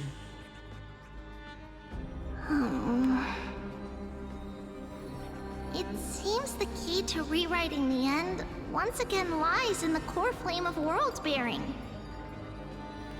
According to the instructions left behind by those 2 geniuses, we must get it into the Deliverer's hands, no matter the cost. I'm so glad that that works. I'm so glad. But how? We need to find a way to hide the core flame. And we must buy enough time to keep Lygus at bay. About that, Rini might have some good news. She had that dream again last night, but the Titan's voice was clearer than ever this time. She said, "Pass the flame into the future." Is that a prophecy from Orynyx? She chose to side with humanity this time and hide one of her kin's core flame? It seems Amphoreus' fate isn't sealed just yet. You're right. History has changed.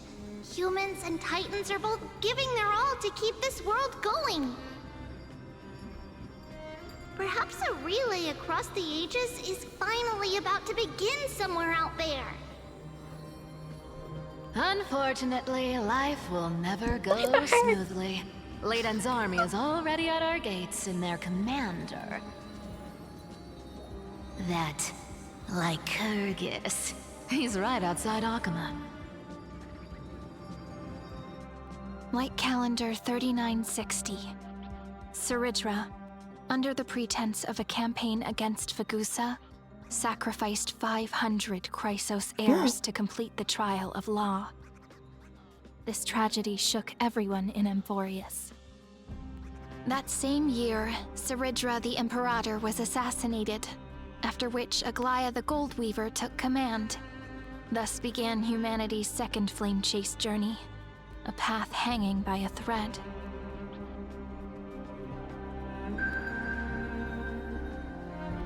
The Marmorial Palace lies in ruins. Countless mortals have perished because of your stubborn resistance. It's time you learned the cost of refusal. Now, answer my question again. Where is Kefali's core flame?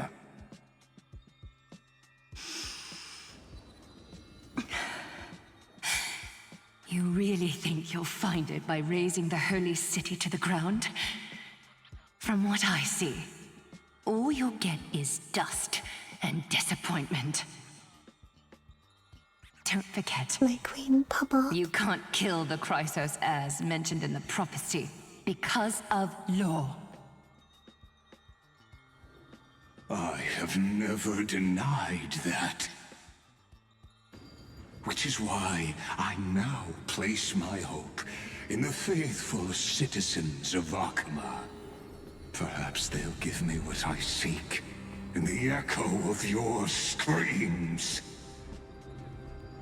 Now then, I'll be cutting open your chests and using your scalding golden blood to baptize the masses. Me next. Allow me to apologize in advance. We shall start with you, blind and foolish Lady Goldweaver. Leave this to me, Lady Aglaya. You must get away now.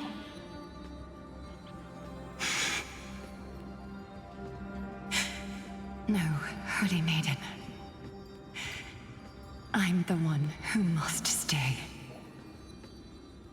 What? His conspiracy won't succeed. Because Romance is ready to make good on their promise to weave an indestructible armor for Amphoreus. Its name is Solidarity. You must escape with your life and carry word of my death to those still fighting, then keep going with them. Just as the Imperator lit the torch of resistance with her death, my passing will make this flame everlasting. Take good care of it, guide it to the future, and place it into the hands of our deliverer. 50 years later, Lygus led his forces again to Akama. He charged directly into the Holy City and razed the Marmorial Palace. History would name this battle the Third Siege of Akama. 90,000 brave souls gave their lives for Akama that day, including their fearless leader, Aglaya. She just left, like that. Since Cass has made up her mind, we can't let her resolve be in vain. But between staying in Akama and going to Styxia, what difference does it make when it's death either way? I'm against relocating. With Kefali's protection, isn't Akama far safer than that dead city? Cass's plan doesn't involve any relocation at all. Huh? Like you said, Akama is humanity's refuge. We never intended to get everyone moving to Styxia.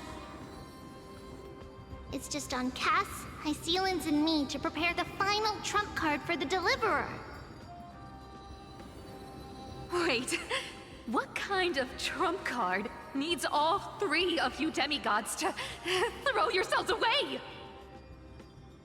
We must lay down the path to the future so when the Deliverer returns, they'll have a clear road to reach the location of Era Nova. Styxia sits where death meets the ocean. There, with the combined powers of ocean and passage, we can summon a current that leads to the vortex of Genesis. And the demigod of death will forever guard that secret path until she returns.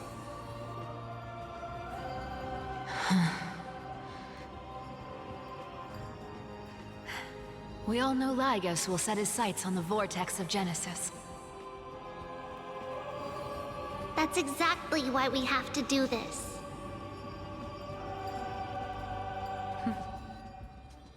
Guess I underestimated Idonia's Maiden of War. She's got way more steel than I thought. And Cipher, we need you to head to Castrum Kremnos as soon as possible. By any means necessary, forge an alliance with Strife. The prophesized Crown Prince has already been born. He shall become the new defender of Akama, protecting this land after we leave. You don't need to worry about that. I just came back from Castrum Kremnos. Only a step ahead of the news. Treeby, something's flying towards Akama, and it's really fast.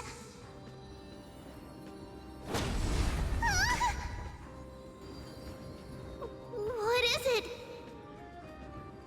It's a spear! It's the Kremnoans.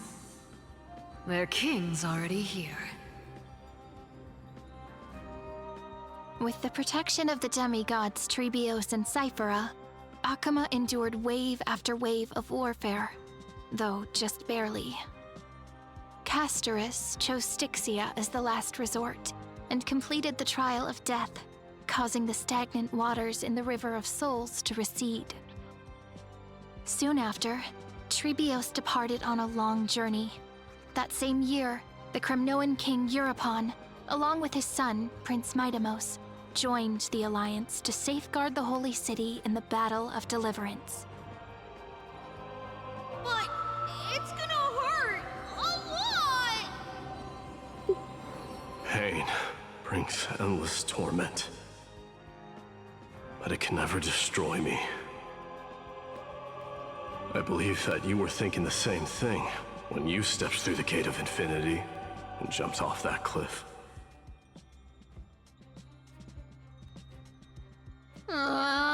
Can't argue with that. In the current situation, this is the only path Akama has left. Just do as I say. Split my soul into 5 pieces. Forge me an immortal vessel. Let the blade of strife hang forever overhead. Locked in battle with their enemies to the world's bitter end.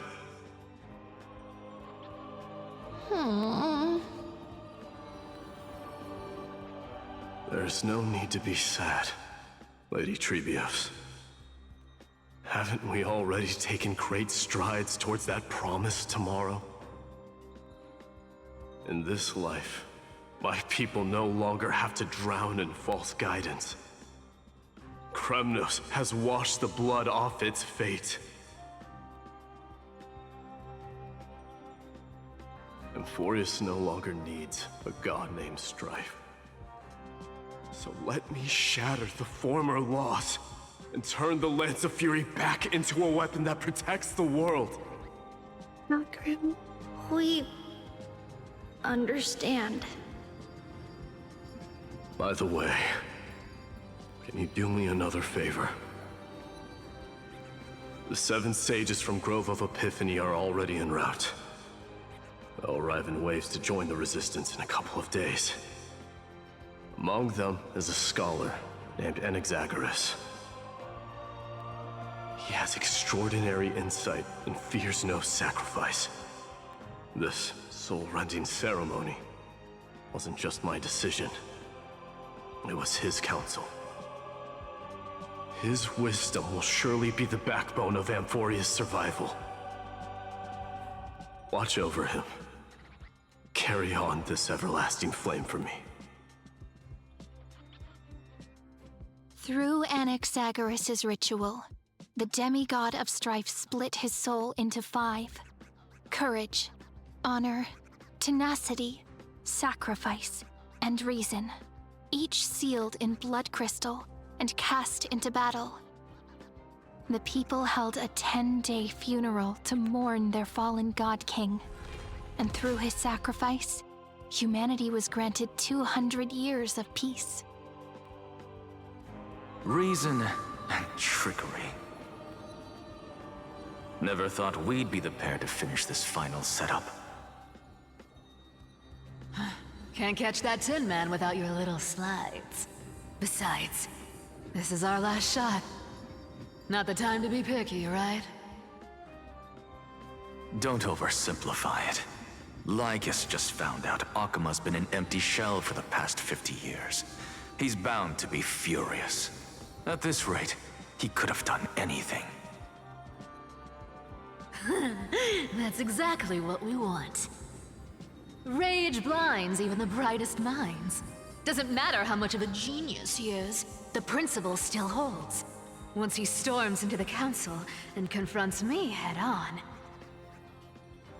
You trigger your alchemy with a boom, and turn him into a caged beast.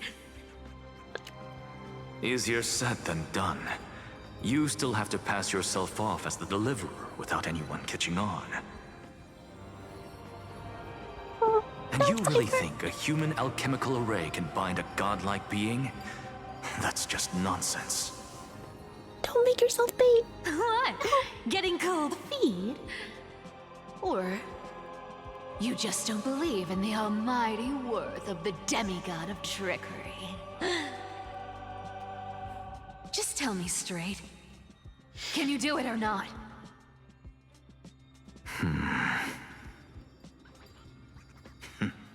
Of course I can. And it'll be child's play. But I've got two conditions. Since this is the final act, if we're doing it, we go all in. No half measures. Oh, I'm listening. First, shift the battlefield to the vortex of Genesis. It would be more convincing if the deliverer were to appear there. Besides, the vortex is cut off from the world. No place in Amphoreus makes a better prison. If you pull that, wouldn't our deliverer have to face tank Lygus as soon as they come back? That clash is inevitable. All we can do is create more chances for her. And that's the second condition. The vortex belongs to Fagusa in the first place, remember? And there happens to be a demigod of ocean among the few survivors in the world. Loop Hycelan's in. Let her join the final act. I'll transmute myself into a Philosopher's Stone and embed myself into the formula. And when the time comes, she needs to shatter me and scatter that stone's ashes into the ocean within the vortex.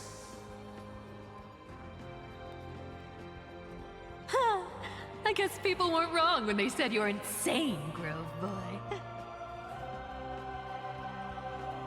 I've got no idea how to outwit a reclusive genius. But making an anti-Catheran suffer? The demigod of reason has 10,000 ways to do just that. God, he's such a little And what I just shady. mentioned was one of them. So what exactly does your formula do?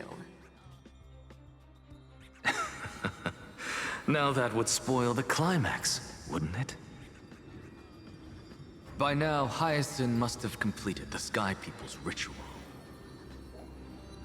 Since that Theoros loves a good performance as much as I do, let's make sure he enjoys our show to the fullest. As for how the Deliverer will complete the Era Nova, well, that will no longer be our concern. It was the last battle known to the world, initiated by two demigods least suited for war. In the end, reason and trickery kept their word. At the cost of their lives, they sealed Lygus within the vortex of Genesis, where he remains to this day. Akima will stand eternal. Miss Cipher's lie has crumbled after all.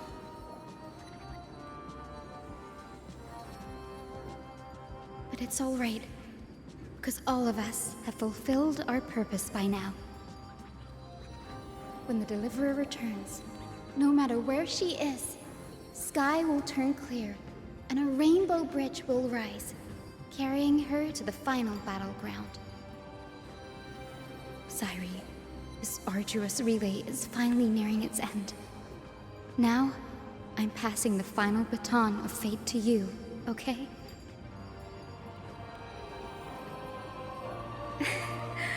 No, that's not quite right. After all, it was you and her who lit the first spark of this journey, wasn't it?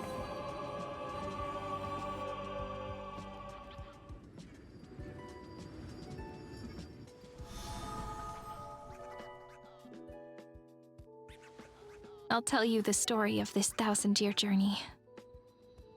That way, it won't just be my memories alone. And I'll share the moments I spent with you with everyone. That way, the path we walked becomes a memory shared by all.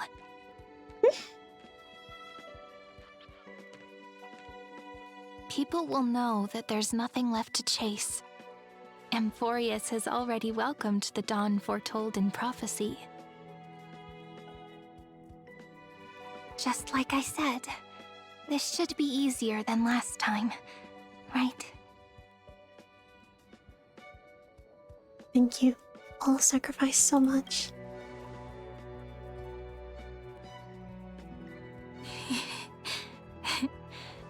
I wonder what kind of expression you're wearing right now.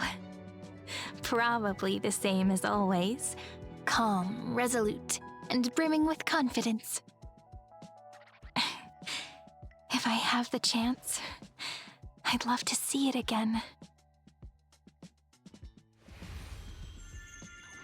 Because it's really been far too long since we parted. Or even you. Is this all a memory?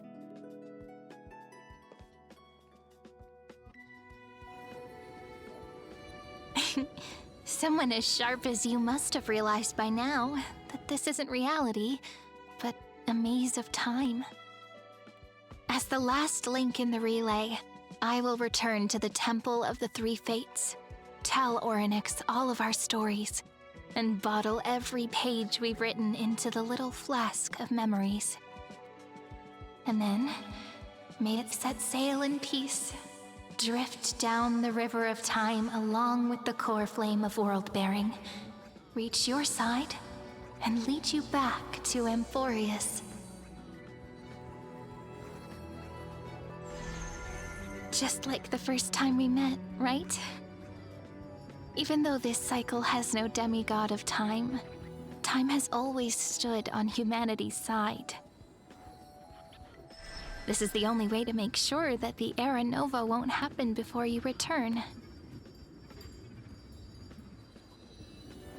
And the only way I can safely entrust the completed final flame chase journey to the Deliverer's heart. After all, the new world will be born from your memories, and the protagonist of this story mustn't be absent.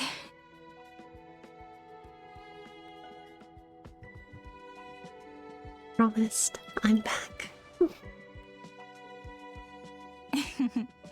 I believe you will never let us down, just like always. Do you remember when Paean sent us back to the beginning? When you and I got separated? But in the end, I returned to you, carrying all that we've been through. That's what memory is. It may wear down and fade in the river of time, but it never truly leaves. When that hidden corner of the heart is stirred, the past returns even more beautiful than before. So don't worry.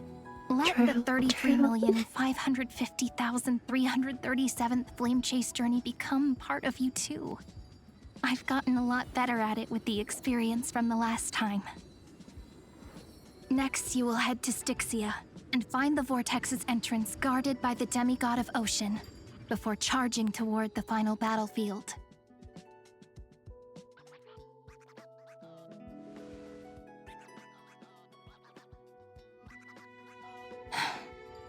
Don't worry.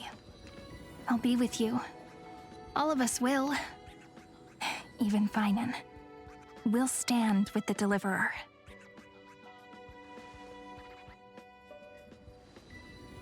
So say a short goodbye, then set off, just like we promised at the start. Toss away all unnecessary worries and troubles, and bring our smiles and determination into tomorrow.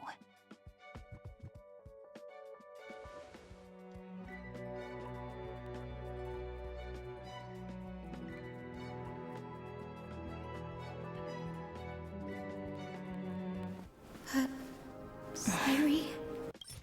Yeah, so I thought about trying to recap that, because that's the bridge between the two cutscenes, and I was like, there's no way I can do that justice. I have to just let that play out. So, yeah.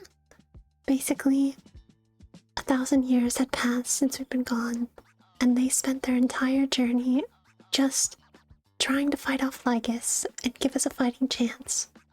The final showdown. And now, we're gonna head there. What if you wait and wait, but that hero never arrives? That won't happen. Because I know that no matter how long it takes, she'll definitely return to this place. We can't let her down.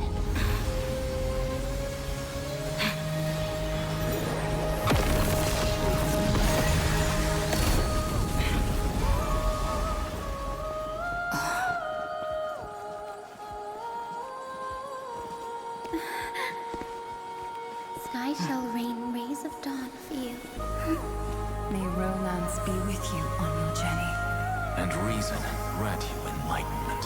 Let strife bestow you with inspiration. Trickery ensure your success. Allow death to protect your soul.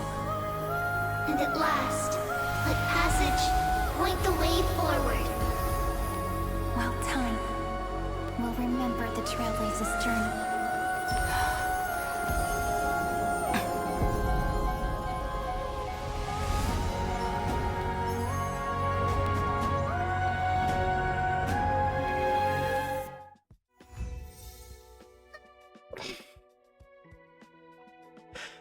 Damn it. Yeah. That made me tear up again. Hold on.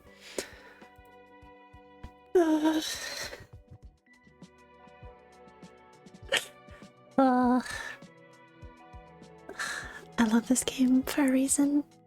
It's very...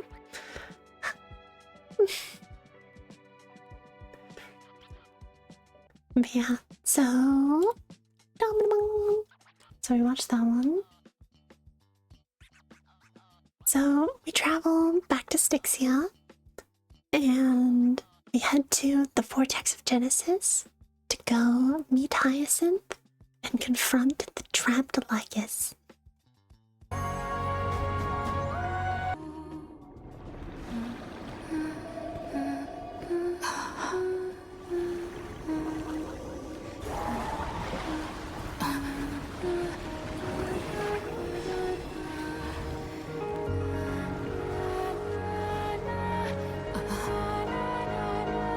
Seems like my feast is over.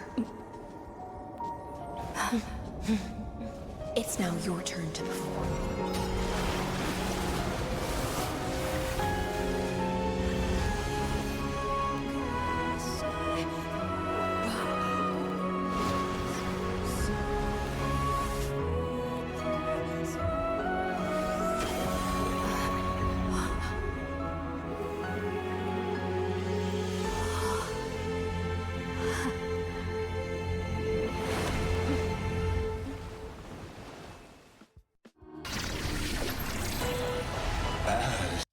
So we get down there and we're like, alright, let's try and start the Era Nova. But uh-oh. Lycus is there waiting for us, so now we gotta fight him. The Theoros. I will.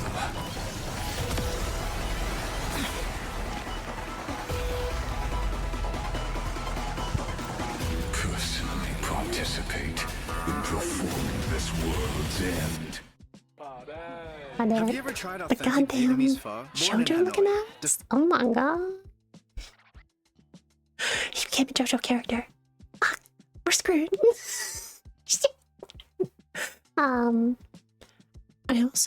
I forget kind of where in the timeline they talk about this, but it's revealed that Lycus is actually one of 9 fragments of Xandar 1's soul.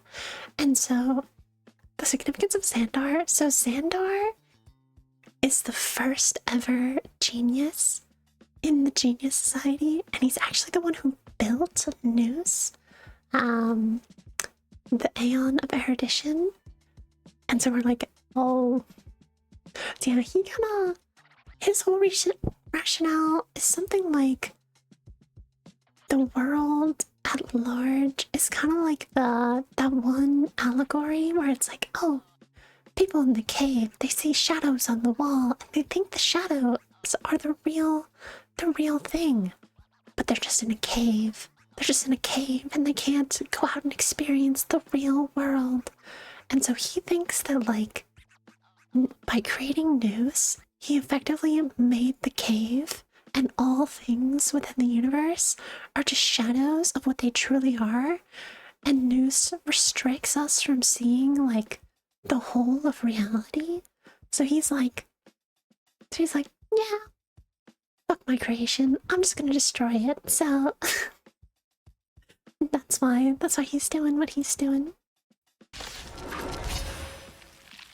Remember this.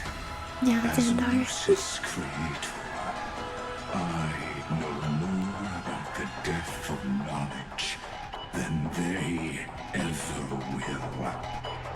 Damn, we perfectly remembered when they revealed that. This is Lycus's I true form. perfectly remembered that. Let's go. Good for me, my memory. It's coming. See how they fight.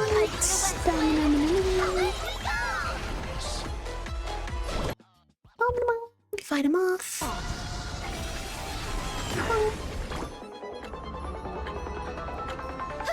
Getting kinda...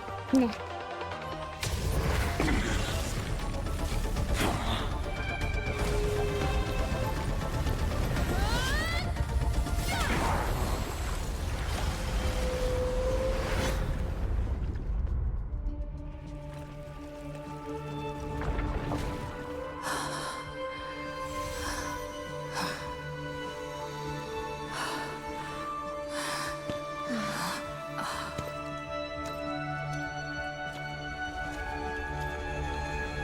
All is futile. In Erudition's calculations, the end of the saga is simply a comment awaiting deletion.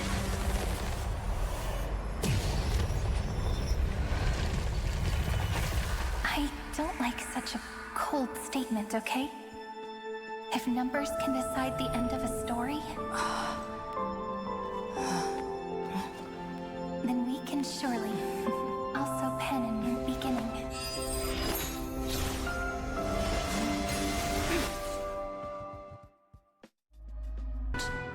Then, I'll leave it to you.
plays are like this. Once you're on the stage, it's hard to return to the audience. Welcome to our story. How does it feel? So, basically, what happened there, you say, and... Oh.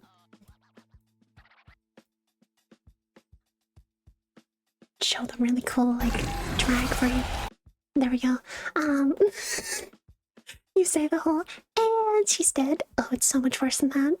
So we basically, like, we pull a full part 5 JoJo reference and we trap him in like an infinite death loop. And so we're not able to like actually kill him in this loop. However, Lygus is operating both inside of Amphoreus and outside of Amphoreus, and this is all a part of our strategy. So what we do is, since Amphoreus' time moves so much faster, when we trap him in a death loop, we basically put him in like an infinite processing glitch and try and like overload his brain, because in the real world, when time moves much slower, you suddenly get this massive surge of like processing by trying to keep up with the time loop inside of Amphoreus, and that lags him so badly that the geniuses can swoop in and be like, haha, gotcha, and like pull him out of Amphoreus. And so that's kind of what happened right at the end. So they yoinked him out, and now we're getting ready to start Era Nova, but this time with the modification that it will undo Irontomb's development. And so, yeah, that's the end of 3.5. And now we can get to 3.6, which is the last expansion that has been released. After that, it will be 3.7, which is coming out very soon. So here we are.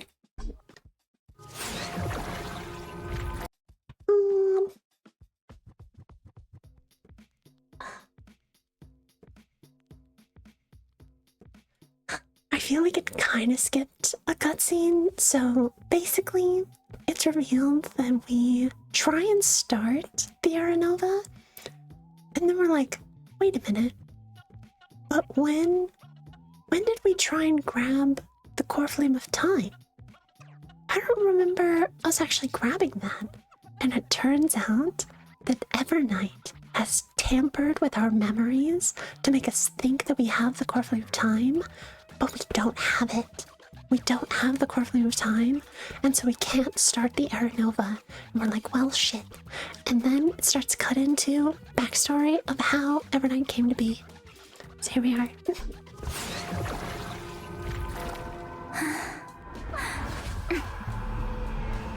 I promise you. What was frozen was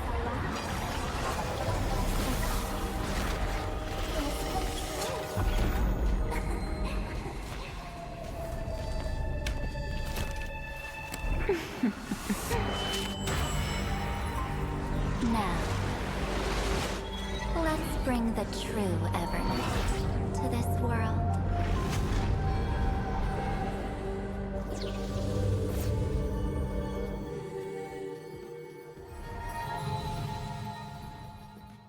Come on, I'll bring you out.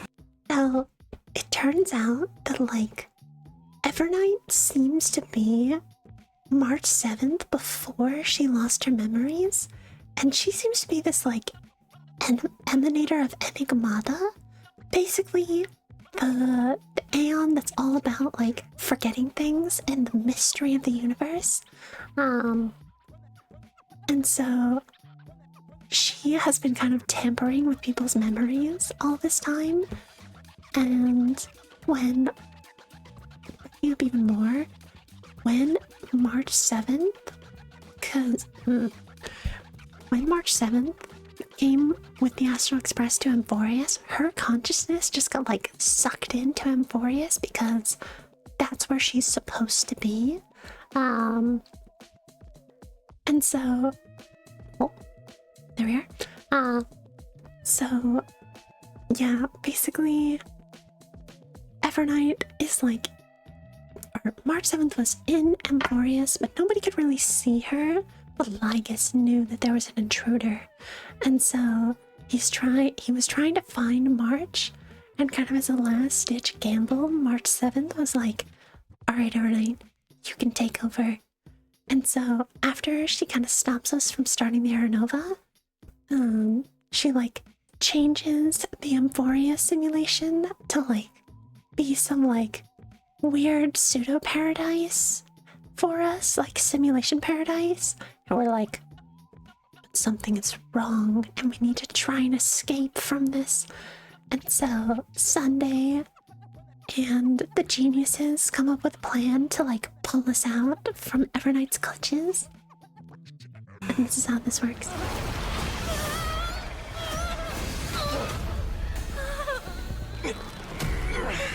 Ow. Self-righteous past rider of the harmony. You think you can do that? Next time, get a memo keeper instead.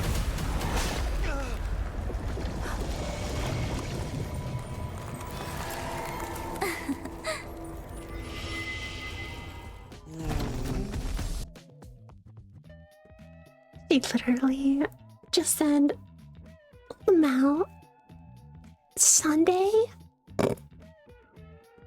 You're weak. Gigi, get good, you're dead now.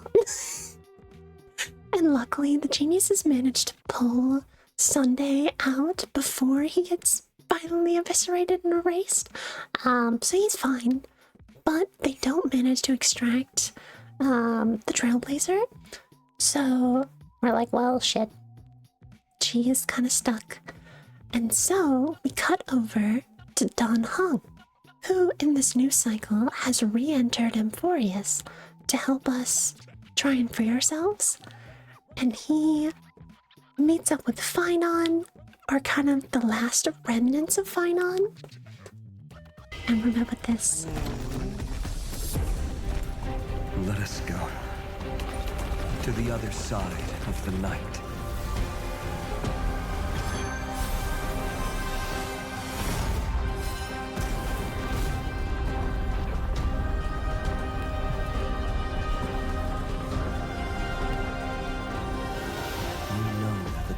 There, and the blazing sun destined to rise.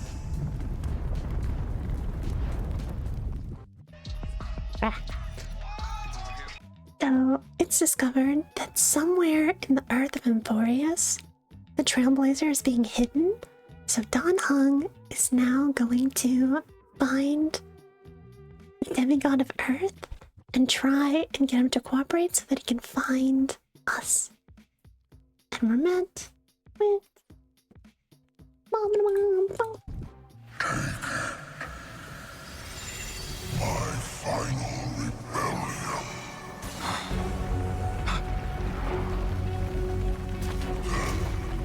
Then declare to the earth the name of the new god.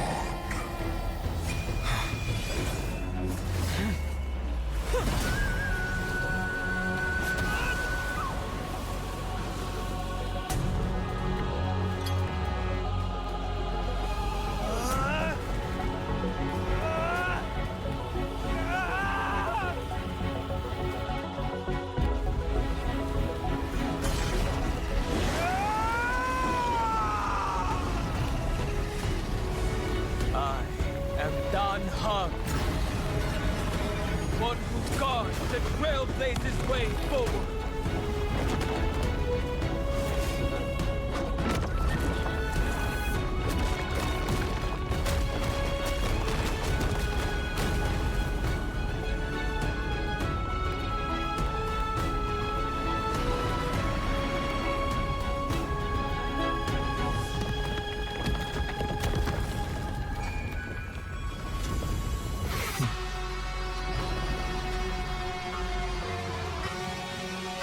Circe's giant tree, witness to Amphoreus. This time, I will follow its roots into the ancient earth until I find you. On this journey, I will become the bedrock of mountains and bear the cities above. With the currents, I merge into the tide, crashing upon the land's jagged reefs. I sweep across the nameless barrens, scattering endless snow and frost. Entwined in the cycle of day and night, into the deepest depths of this world, adrift in the darkness that was before all else. When can I lead you out of this maze? No.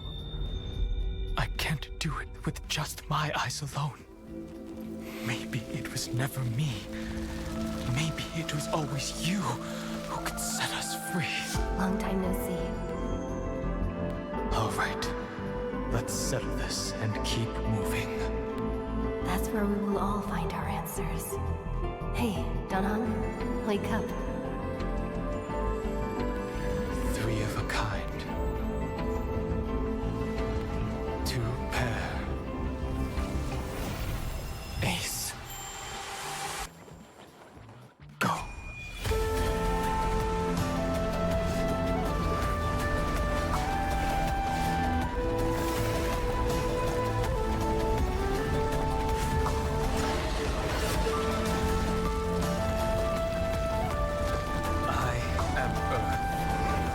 That grows upon the earth. I am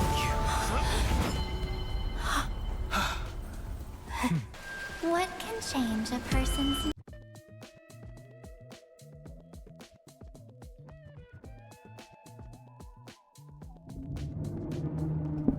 I was muted.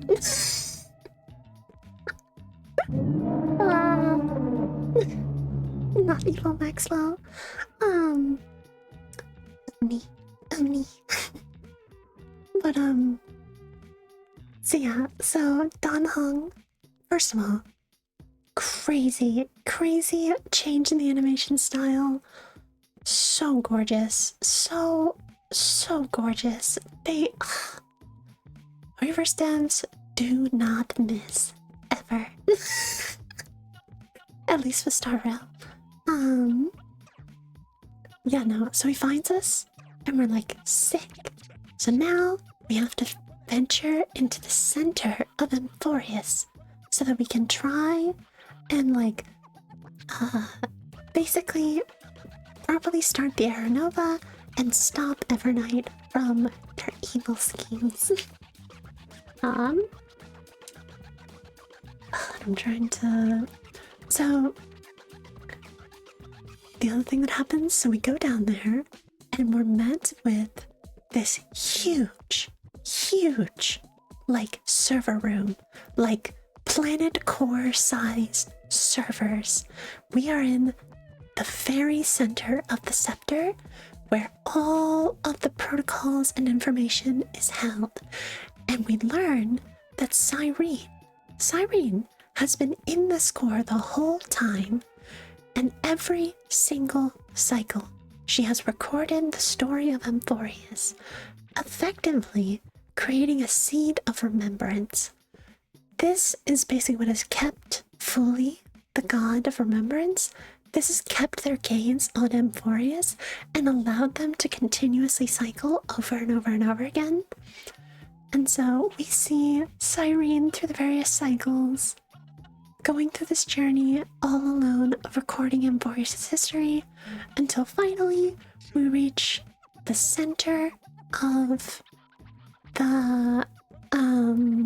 the scepter, where we think that there's actually supposed to be a 13th Titan. A Titan that would serve as the brain of remembrance. But it's revealed that Xandar actually deleted the 13th Titan. So Amphoreus and Irontomb by extension has no head. So no head. But so basically, as soon as Irontomb is revived, he will thrash about and search for a head to continue sustaining him. And what is Noose but a giant supercomputer machine brain? So Irontomb would rage across the galaxy to claim Noose and make it its head. And that was his plan, to like destroy Noose. But Evernight has another plan. As an emanator of Enigmata, she's like, I can destroy all of the memories here. I can delete everything about Amphoreus, all of the data, and with it destroy the Seed of Remembrance, because the Seed of Remembrance inside of Irontomb, effectively, if Irontomb manages to take Noose as his head, it would spread the Seed of the Remembrance to the entire universe and freeze it in place in a state of memory. Effectively meaning that the Remembrance proves that they are one of the ultimate paths of the universe. Yeah. So it's revealed that the Remembrance and the Destruction have teamed up to destroy the Eruditions. Now we're like, fuck. We were just fighting one god, now we're fighting two? Fuck. But Evernight is like, I can delete it all. I can destroy all the memories. I can destroy the Seed of Remembrance. So even if Irontomb, and then if I destroy all of the memories, all of the data, then the scepter will lose its functioning logic. It won't have enough information to continue creating Amphoreus, and therefore Irontomb will never revive. So she's like, yeah, if I just delete the simulation, I can save the universe. And we're like, but you'll kill all our friends. And Evernight's like, they're not real. They're a simulation. And we're like, but they're real though. So we eventually convince her not to do that. And we managed to reunite. What can change a person's nature? Yeah. Is it memories? Unfortunately, the result is just the opposite. I might have gotten a little ahead of myself with cutscenes. There we go. Now we reunite.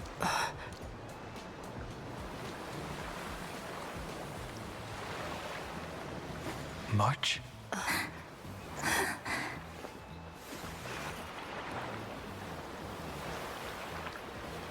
Of course it's me. It's been a while.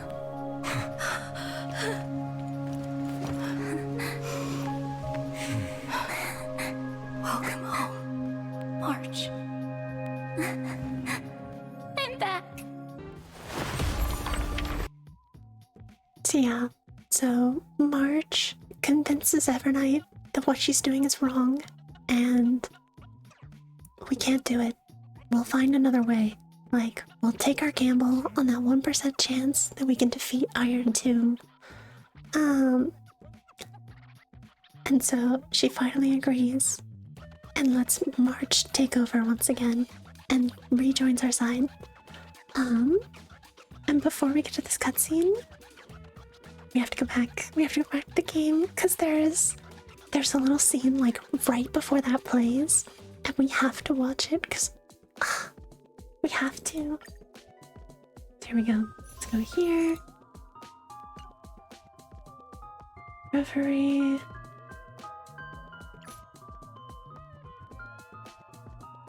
Is this one?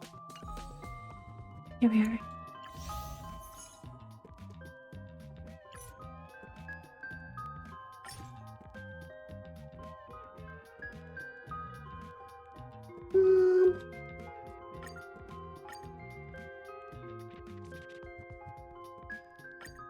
Is it this one?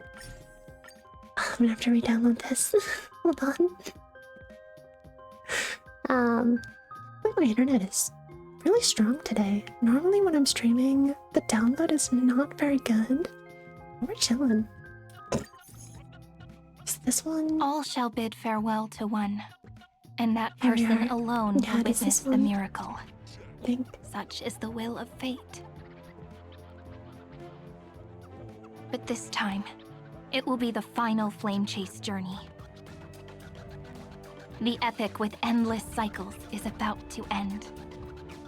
The extrapolations of the erudition, the core flames of the destruction, and the textures of the remembrance.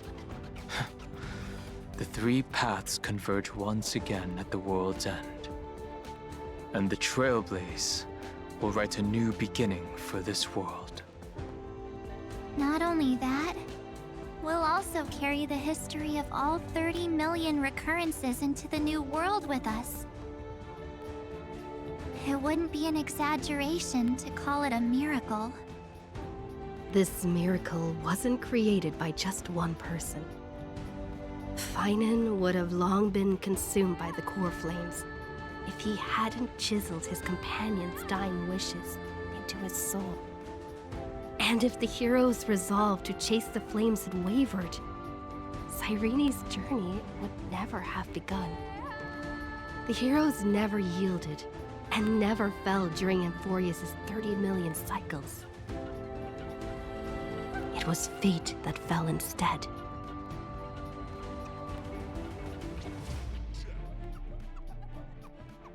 Let us complete the final Era Nova. Let us march towards the final battle against destruction. Let us carry the memory of 30 million recurrences to the future. Let us end this never-ending cycle.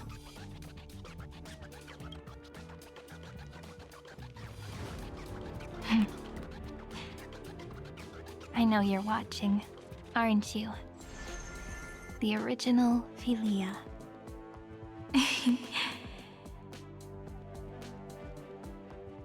Weird. I still couldn't recover the memories of these 30 million lives in the end.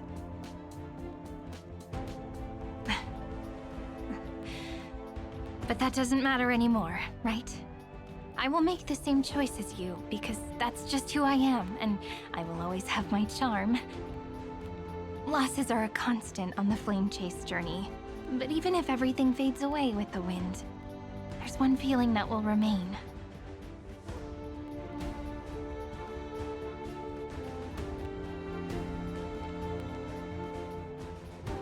Love will always exist, right?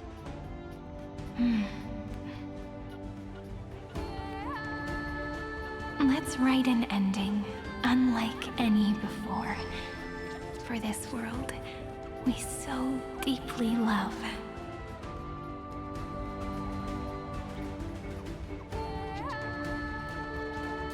Behold, O gods, Amphoreus has achieved her victory, and the Era Nova approaches. The radiant soul has arrived, having walked through the bustling nights, bearing the golden fire and blood, stepping with pride into daylight.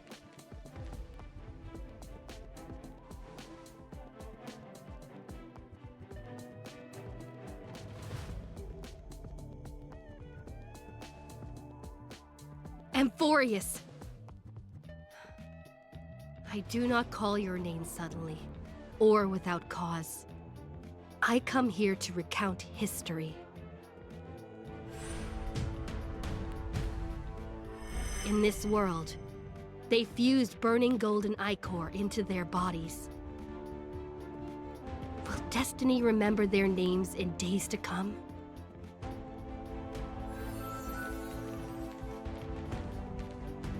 Isn't that gonna be way too many names to remember?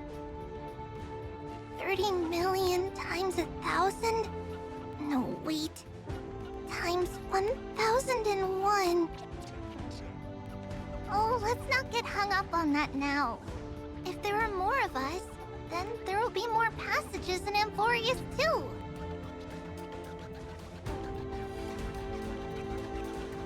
Together, let's reach the end of the west wind where flowers bloom in spring. See you tomorrow.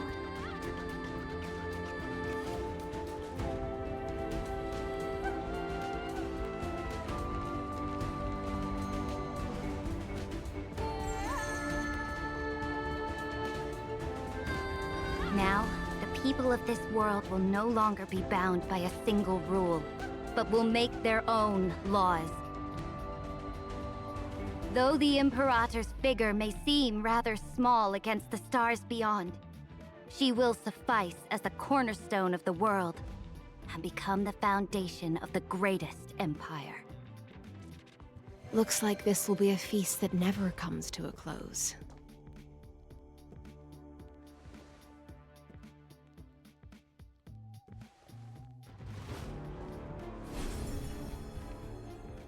May the fish never leave the ocean, and may the days ahead shine like pearls.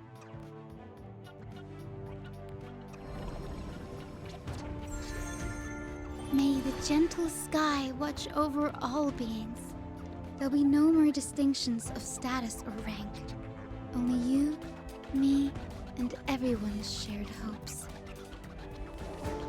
Reason or defects, they will all be sown by my own hands. If there's anything else to say, I urge future scholars not to put me on a pedestal. Just make use of what I leave behind. May the newborn dawn keep the world's eyes ever bright. Their defiance may be bitter. Romance shall never perish.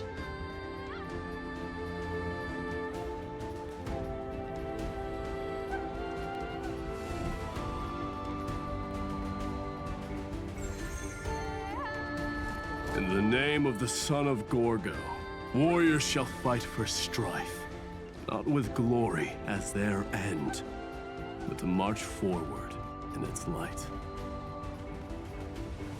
Even though death shall eventually separate us, let every embrace we share be without regret.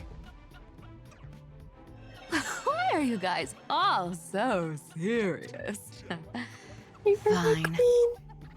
Then I'll wish for there always to be water in deserts, and gold in fertile soil, and for everything in this mortal realm to be attainable through trickery.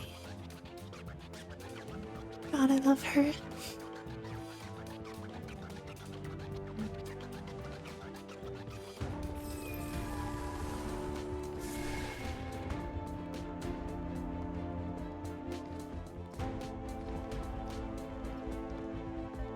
Earth shall protect the past, present, and future, eternally sustaining life.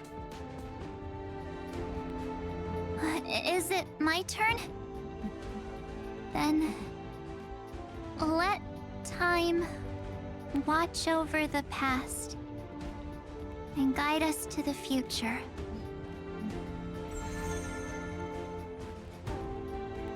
Just like the Trailblaze. It isn't like you to be this serious, partner. Are you hesitating about how to carry out the divine authority of world-bearing? Or do you already know the answer in your heart?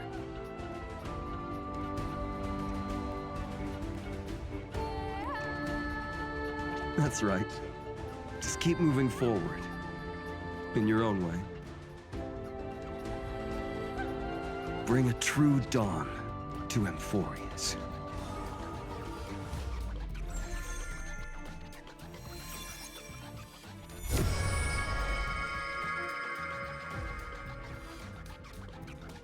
Then, in the name of world-bearing, I promise you, Kefali will never forget this. And now, let us all embark on this final grand journey. Stand with me and become heroes. Turn over this nearly eternal page.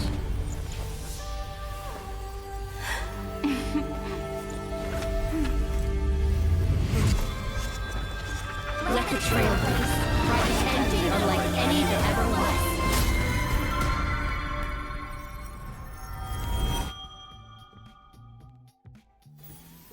In the legend's ending, the world was pure chaos. Then the gods cast down the core flames, and the Titans were born within. The destruction's black tide fell to the ground, as Doomsday's distant reckoning resounded.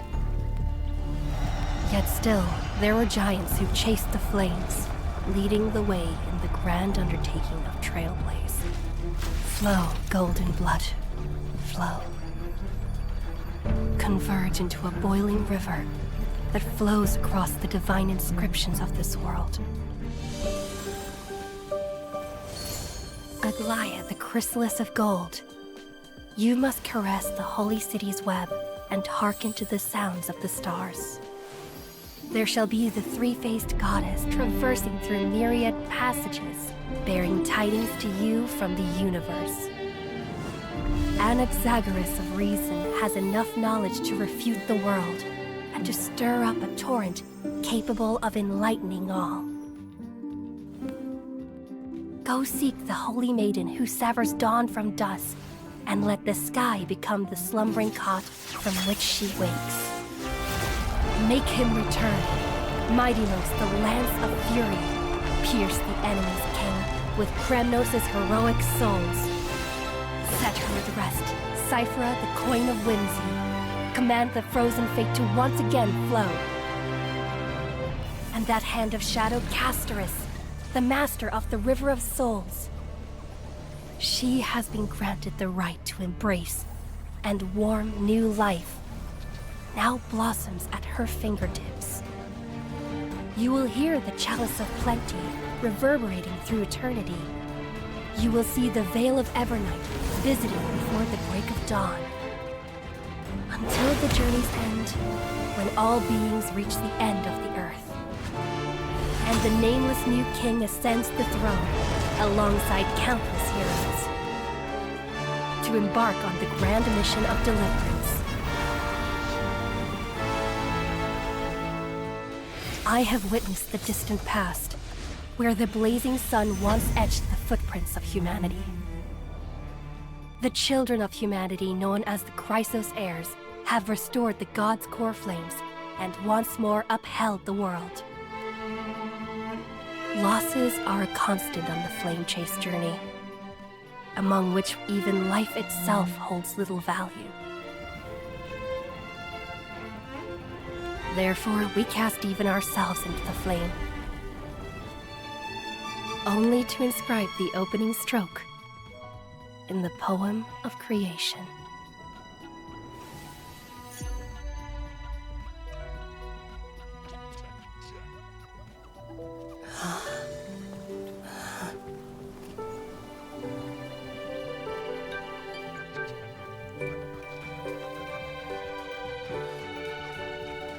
Of course, this will be a romantic story like none that has come before.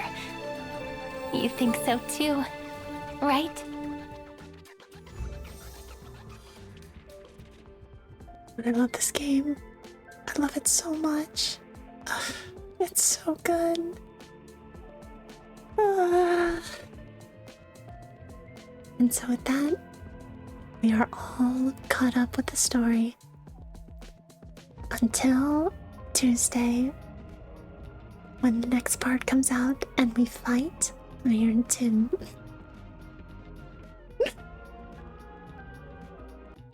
I also... God, it's so good. It's so good. Ah. So that's the story recap. However, I wanted to just deep dive just a tiny bit into, of course, the real main character of all of Honkai Star Rail, and that is Cipher. My queen Cipher. The active criminal has been arrested. She'll be charged with breaking and entering, theft, and property damage. Take her away.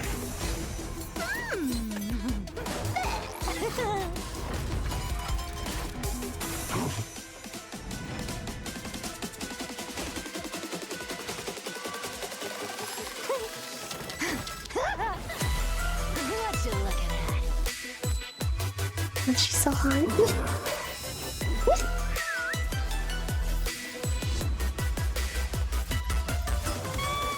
Anybody home?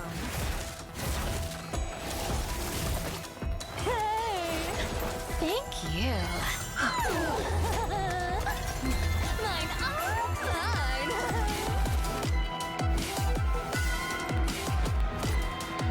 Is this? Fair enough, Conqueror, fair enough.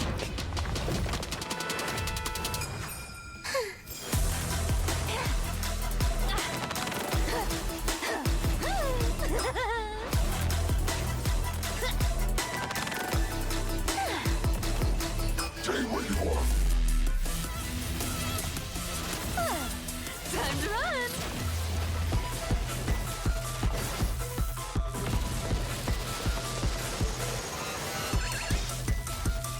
Excuse me! Pardon me? Not her stealing the bathtub.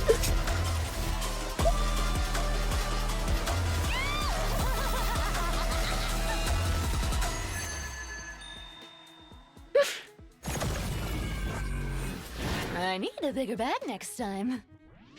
Too bad, Cipher.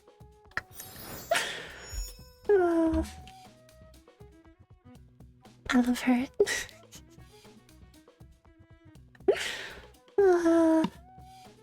I love her. I love her so much. But of course, that was just for fun, you know? Seriously though, in all of this, there has been one character in this recap who is arguably the main character. And it's not us. But she is... Y'all should know. Y'all should already know what this is. Because she is our queen, our emanator of erudition and beauty, Madame Herta. I once visited the Eon to ask them a question. What question would stump the all-knowing droid head? Yes, that's exactly what I asked. If there are no mysteries in this universe that can't be solved, how will you prove it this time? I've tackled many conundrums for pleasure, but before long, they become solutions. No matter, the good stuff is always further ahead. Solutions are boring, but they bring new questions, such as, what is my limit? Could Herta be the great genius of legend? Do you even need to ask? Look at these achievements! Solitary waves theory, spark model hypotheses, sigma baryons conversion method, Herta sequence. So many problems to solve, so little time. Oh, and de-aging. Are you saying? I'm not done! I also discovered the imaginary leakage phenomenon and captured and sealed a Stellaron. Maybe one day we'll even see a Stellaron in a living body. And I want to meet Droid Head. I will meet them. So we need to start running. Start running with your puppet body. Huh? Puppet? Yeah, this way. Herta can run even faster. Faster? Faster, faster! Faster. Faster, faster, faster! Time and space. Two conundrums hindering human progress. It was too easy to step over this limitation. As it should be. I'm very happy. But it's still not enough. We stepped over. Step out of the circle at your feet and look down from a higher world. In an extrapolation concerning the universe, I rolled a die. Curious, blessing, reward. Countless questions arise from here. Though what I want are not solutions, but for the die to never stop. The best answer is a question. Because my thinking never has an end. So, Droidhead, what are you thinking so hard about now? You pay no heed to the universe and refuse to answer my question. Then I can only do it myself. Not, I love her. I love her so much. Like, not only is she an emanator of erudition, she's probably also an emanator of elation as well as an emanator of beauty as well. But yeah, not the emanator of elation is kind of my headcanon, because I'm under the impression that elation is the path where certain people can realize that the universe of Star Rail, it's a game. They know it's a game. And therefore, the purpose of the universe is to have fun. It's to make the game fun. And that's why they are the path of elation, and everything that they're driven towards is to make it more interesting, to make it more fun. And that's why, like, those who follow the path of elation will, like, break the fourth wall and be like, scared ya? And I'm so certain that Herta knows that she's in a game as well. She understands that, but she still wants to know more. I'm like, oh, queen, a queen. For some reason, I can follow Warhammer lore fairly easy. Star Rail lore, I'm like, wow. Fine, I'll just keep yapping about it until it eventually sticks. We have more of the perfect genius.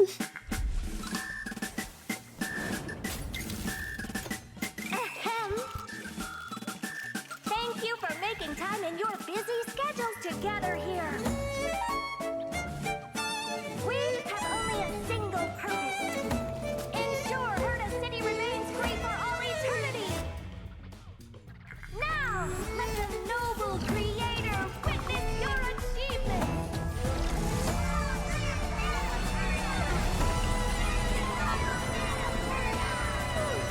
Let's begin. Centralization. You want to sort the Hertas into different grades? Let's just start over. Geniuses love stabbing each other in the back. Didn't you know? Oh, a Herta virtual idol project? This thing's really lasted 10 Ember Eras. Maybe by optimizing it. No copyright? Next! In this circus now! Everyone! That Madam Herta is a fake! Fake? Really? Haven't any of you noticed? Her style is totally different from ours! It's true!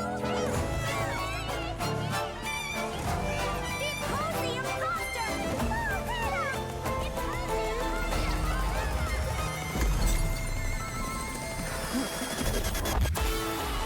This story isn't as dull as I expected. Remember, the biggest problem is having no problems at all. She is beauty, she is grace, she is perfection.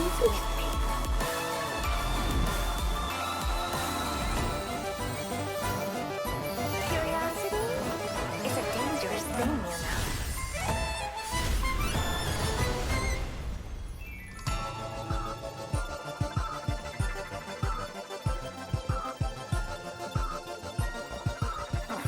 know. Another failure. I'm perfect, as expected.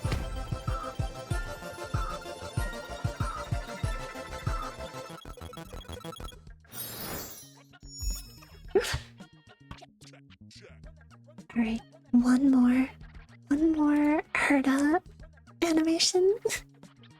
And this one's more for fun, and also Yuri.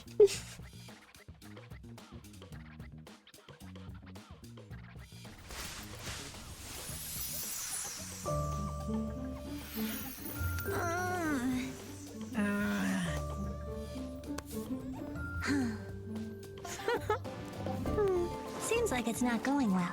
All the more reason to prepare a big present. Let's go. Remember to bring that new magic tome with you.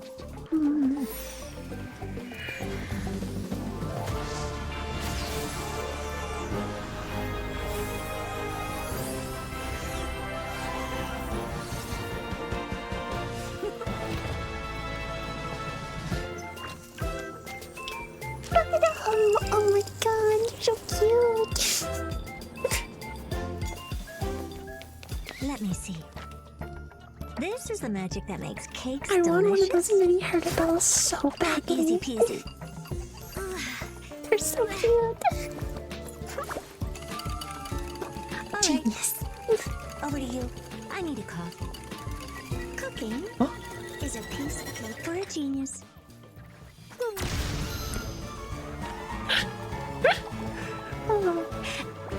Everything under control. Warning! Warning!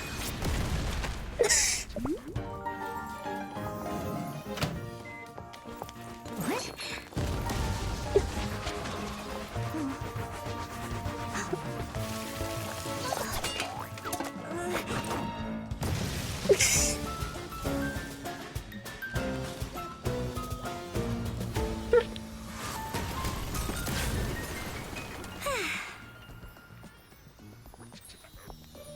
All done.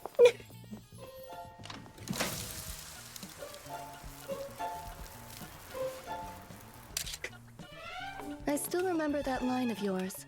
For a genius, nothing is more precious than failure. The smell of burnt food. How strange. I prepared a cake and rushed over to congratulate you as quick as I could. Still, I've got something bigger coming. Let me borrow your lap. Look.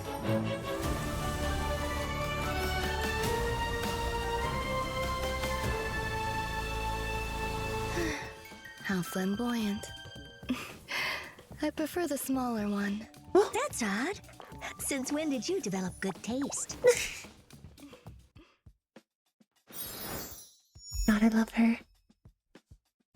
She's perfect. And she's gay. You'd love to see it. Now kiss. Oh my god. So here we go. So we have 3 more videos and they'll be fairly quick. So the first one is the 3.7 trailer. I'm so ready. Have I seen this one? I'm gonna be for real. I have not watched this one yet. I have not watched it. I don't know what's gonna happen. I do not know what's gonna happen in this trailer. Amphoreus' karma has vanished from the matrix of prescience. Unlike Panagoni's dreamscape, this place has built up a true epic measured in millennia. Wild Void Rangers are just expendable pawns of the destruction. The real wild cards are... The Lord Ravagers. Everyone, time to move out. In 13 heartbeats, they will begin recalculating the universe. Welcome to the Trail of Genesis, friend. Are you prepared to awaken the ripples?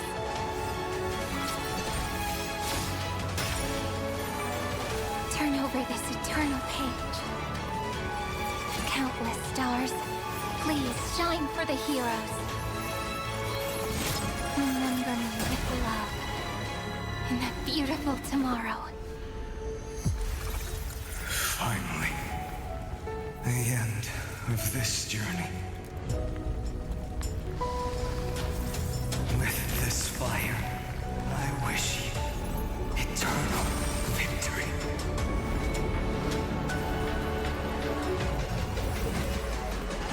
Once you take this step, there's no turning back. The infinite cycles have been broken. As the ruler of Planet School, Connecting audience system to Cipher. Hardware overclocking. The hero's journey crosses through the long night. and once again heads towards tomorrow. All that was once futile finally comes to fruition. The ending is as we've written!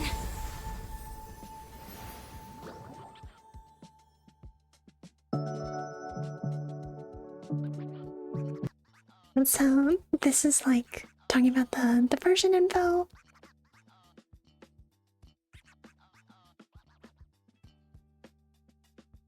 Y'all, we might be a little cooked. We might be just a tad bit cooked. Just a little. I also, you know what I love so much? Is like, we are fighting a universal threat. Like, basically, a sub-god of destruction. And fucking everyone's rolling up. Like, the Stenjo Alliance is rolling up. Where are they? We've got Skrulum and Herta. Fucking, where is it? Where are you? Just saw you. Yeah, fucking the fleet shows up and fucking, this is Skrulum's planet. He has like a machine planet with fucking planetary-sized weapons. He fucking rocks up with this goddamn planet. Holy shit. And like the IPC, which is like the Interastral Peace Corporation. They're not really, but you know, they're rocking up to fight. Like, we're bringing fucking everyone here, and it's bonkers. It's so... Ugh. I love it. I love to see it. I'm so excited. And then... So I'm hyped. I'm a little scared, but you know, I'm mostly excited. And then... They drop this trailer. They drop this animated short. Y'all.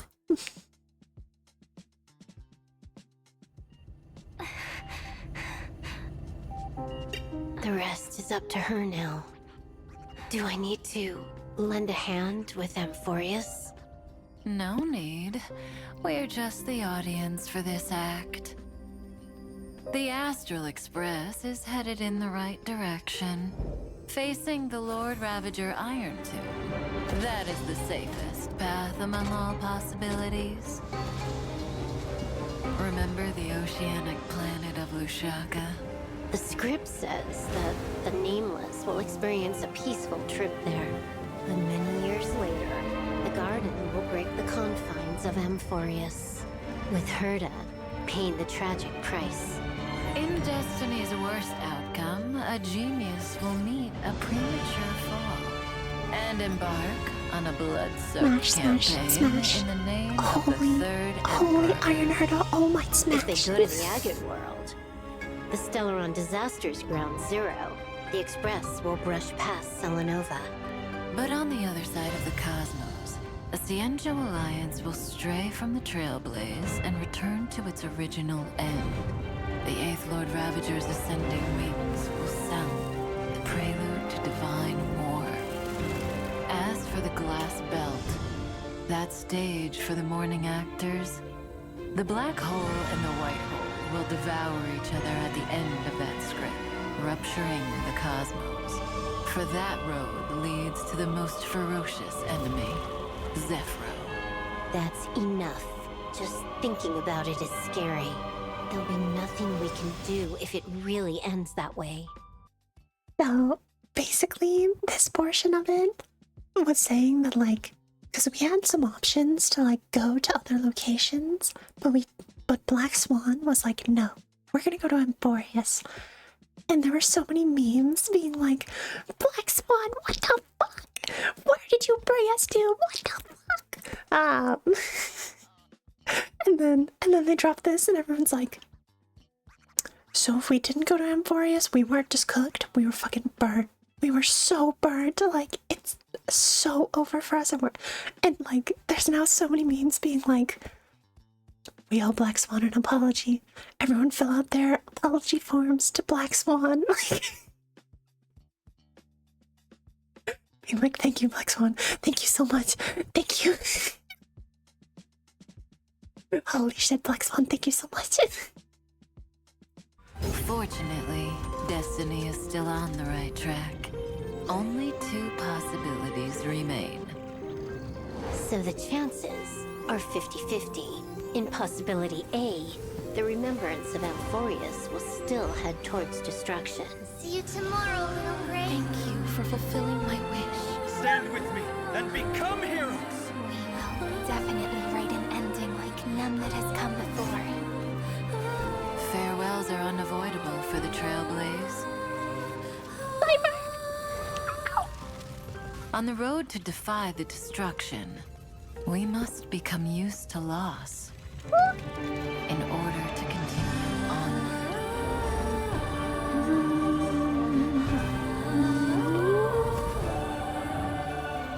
Or there's possibility B. Something more tempting, but also more terrible. In the name of love, she will treasure all that has faded.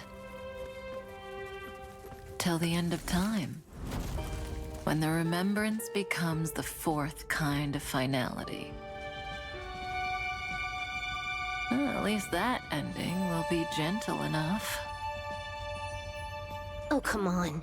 Please make sure it doesn't happen. The gazes of the eons will soon all fall upon Amphoreus. Why don't we meet them at the next stop after Penaclony wraps up? There better still be a next stop. Don't worry. The views of the road ahead are already reflected in those eyes.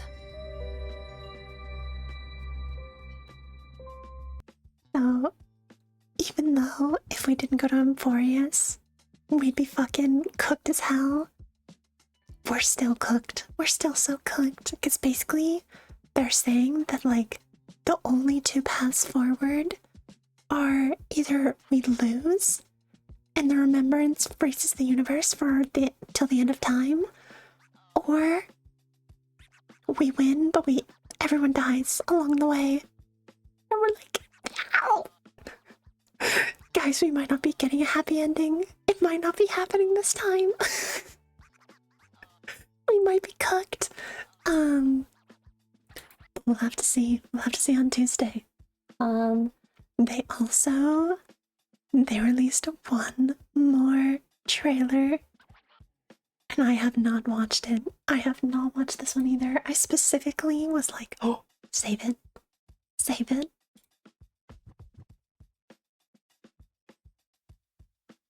Three, 2, 1. Eyes open. Oh, the shooting star didn't arrive. But I know it might appear next time. So, I need to be prepared. Where should I start the story this time?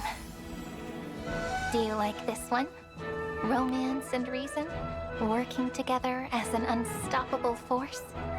Or a contest between kings, with both law and strife raising the first banner of war? I see life and death never parting, so that the world has twice as much warmth.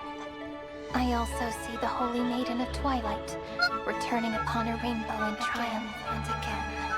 The tides rise and fall, with the ocean's songstress walking toward new life. And 2 beating hearts are finally honest with each other. And yet, all these warm tales still end with some small regrets. If fate only ever has one course, could this be just an overly naive dream? Could you give me more time, please? Amphoreus won't be forgotten. You shall fade when the flowers bloom, for every ending begets a beginning. Then, let's try this. Erase time from eternity, and leave a blank space for the final story.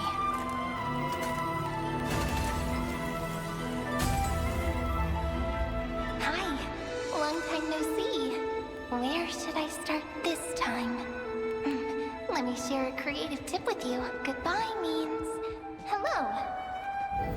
Alright, it's your turn. At the very end. Come imagine with me the true starry skies, just like my first hope. Would the shooting star come in like this, or this? Pity, I probably won't be around to see it, but we'll definitely meet again in the distant future. Then it's set. When the time comes, please once again call me Cyrene, okay?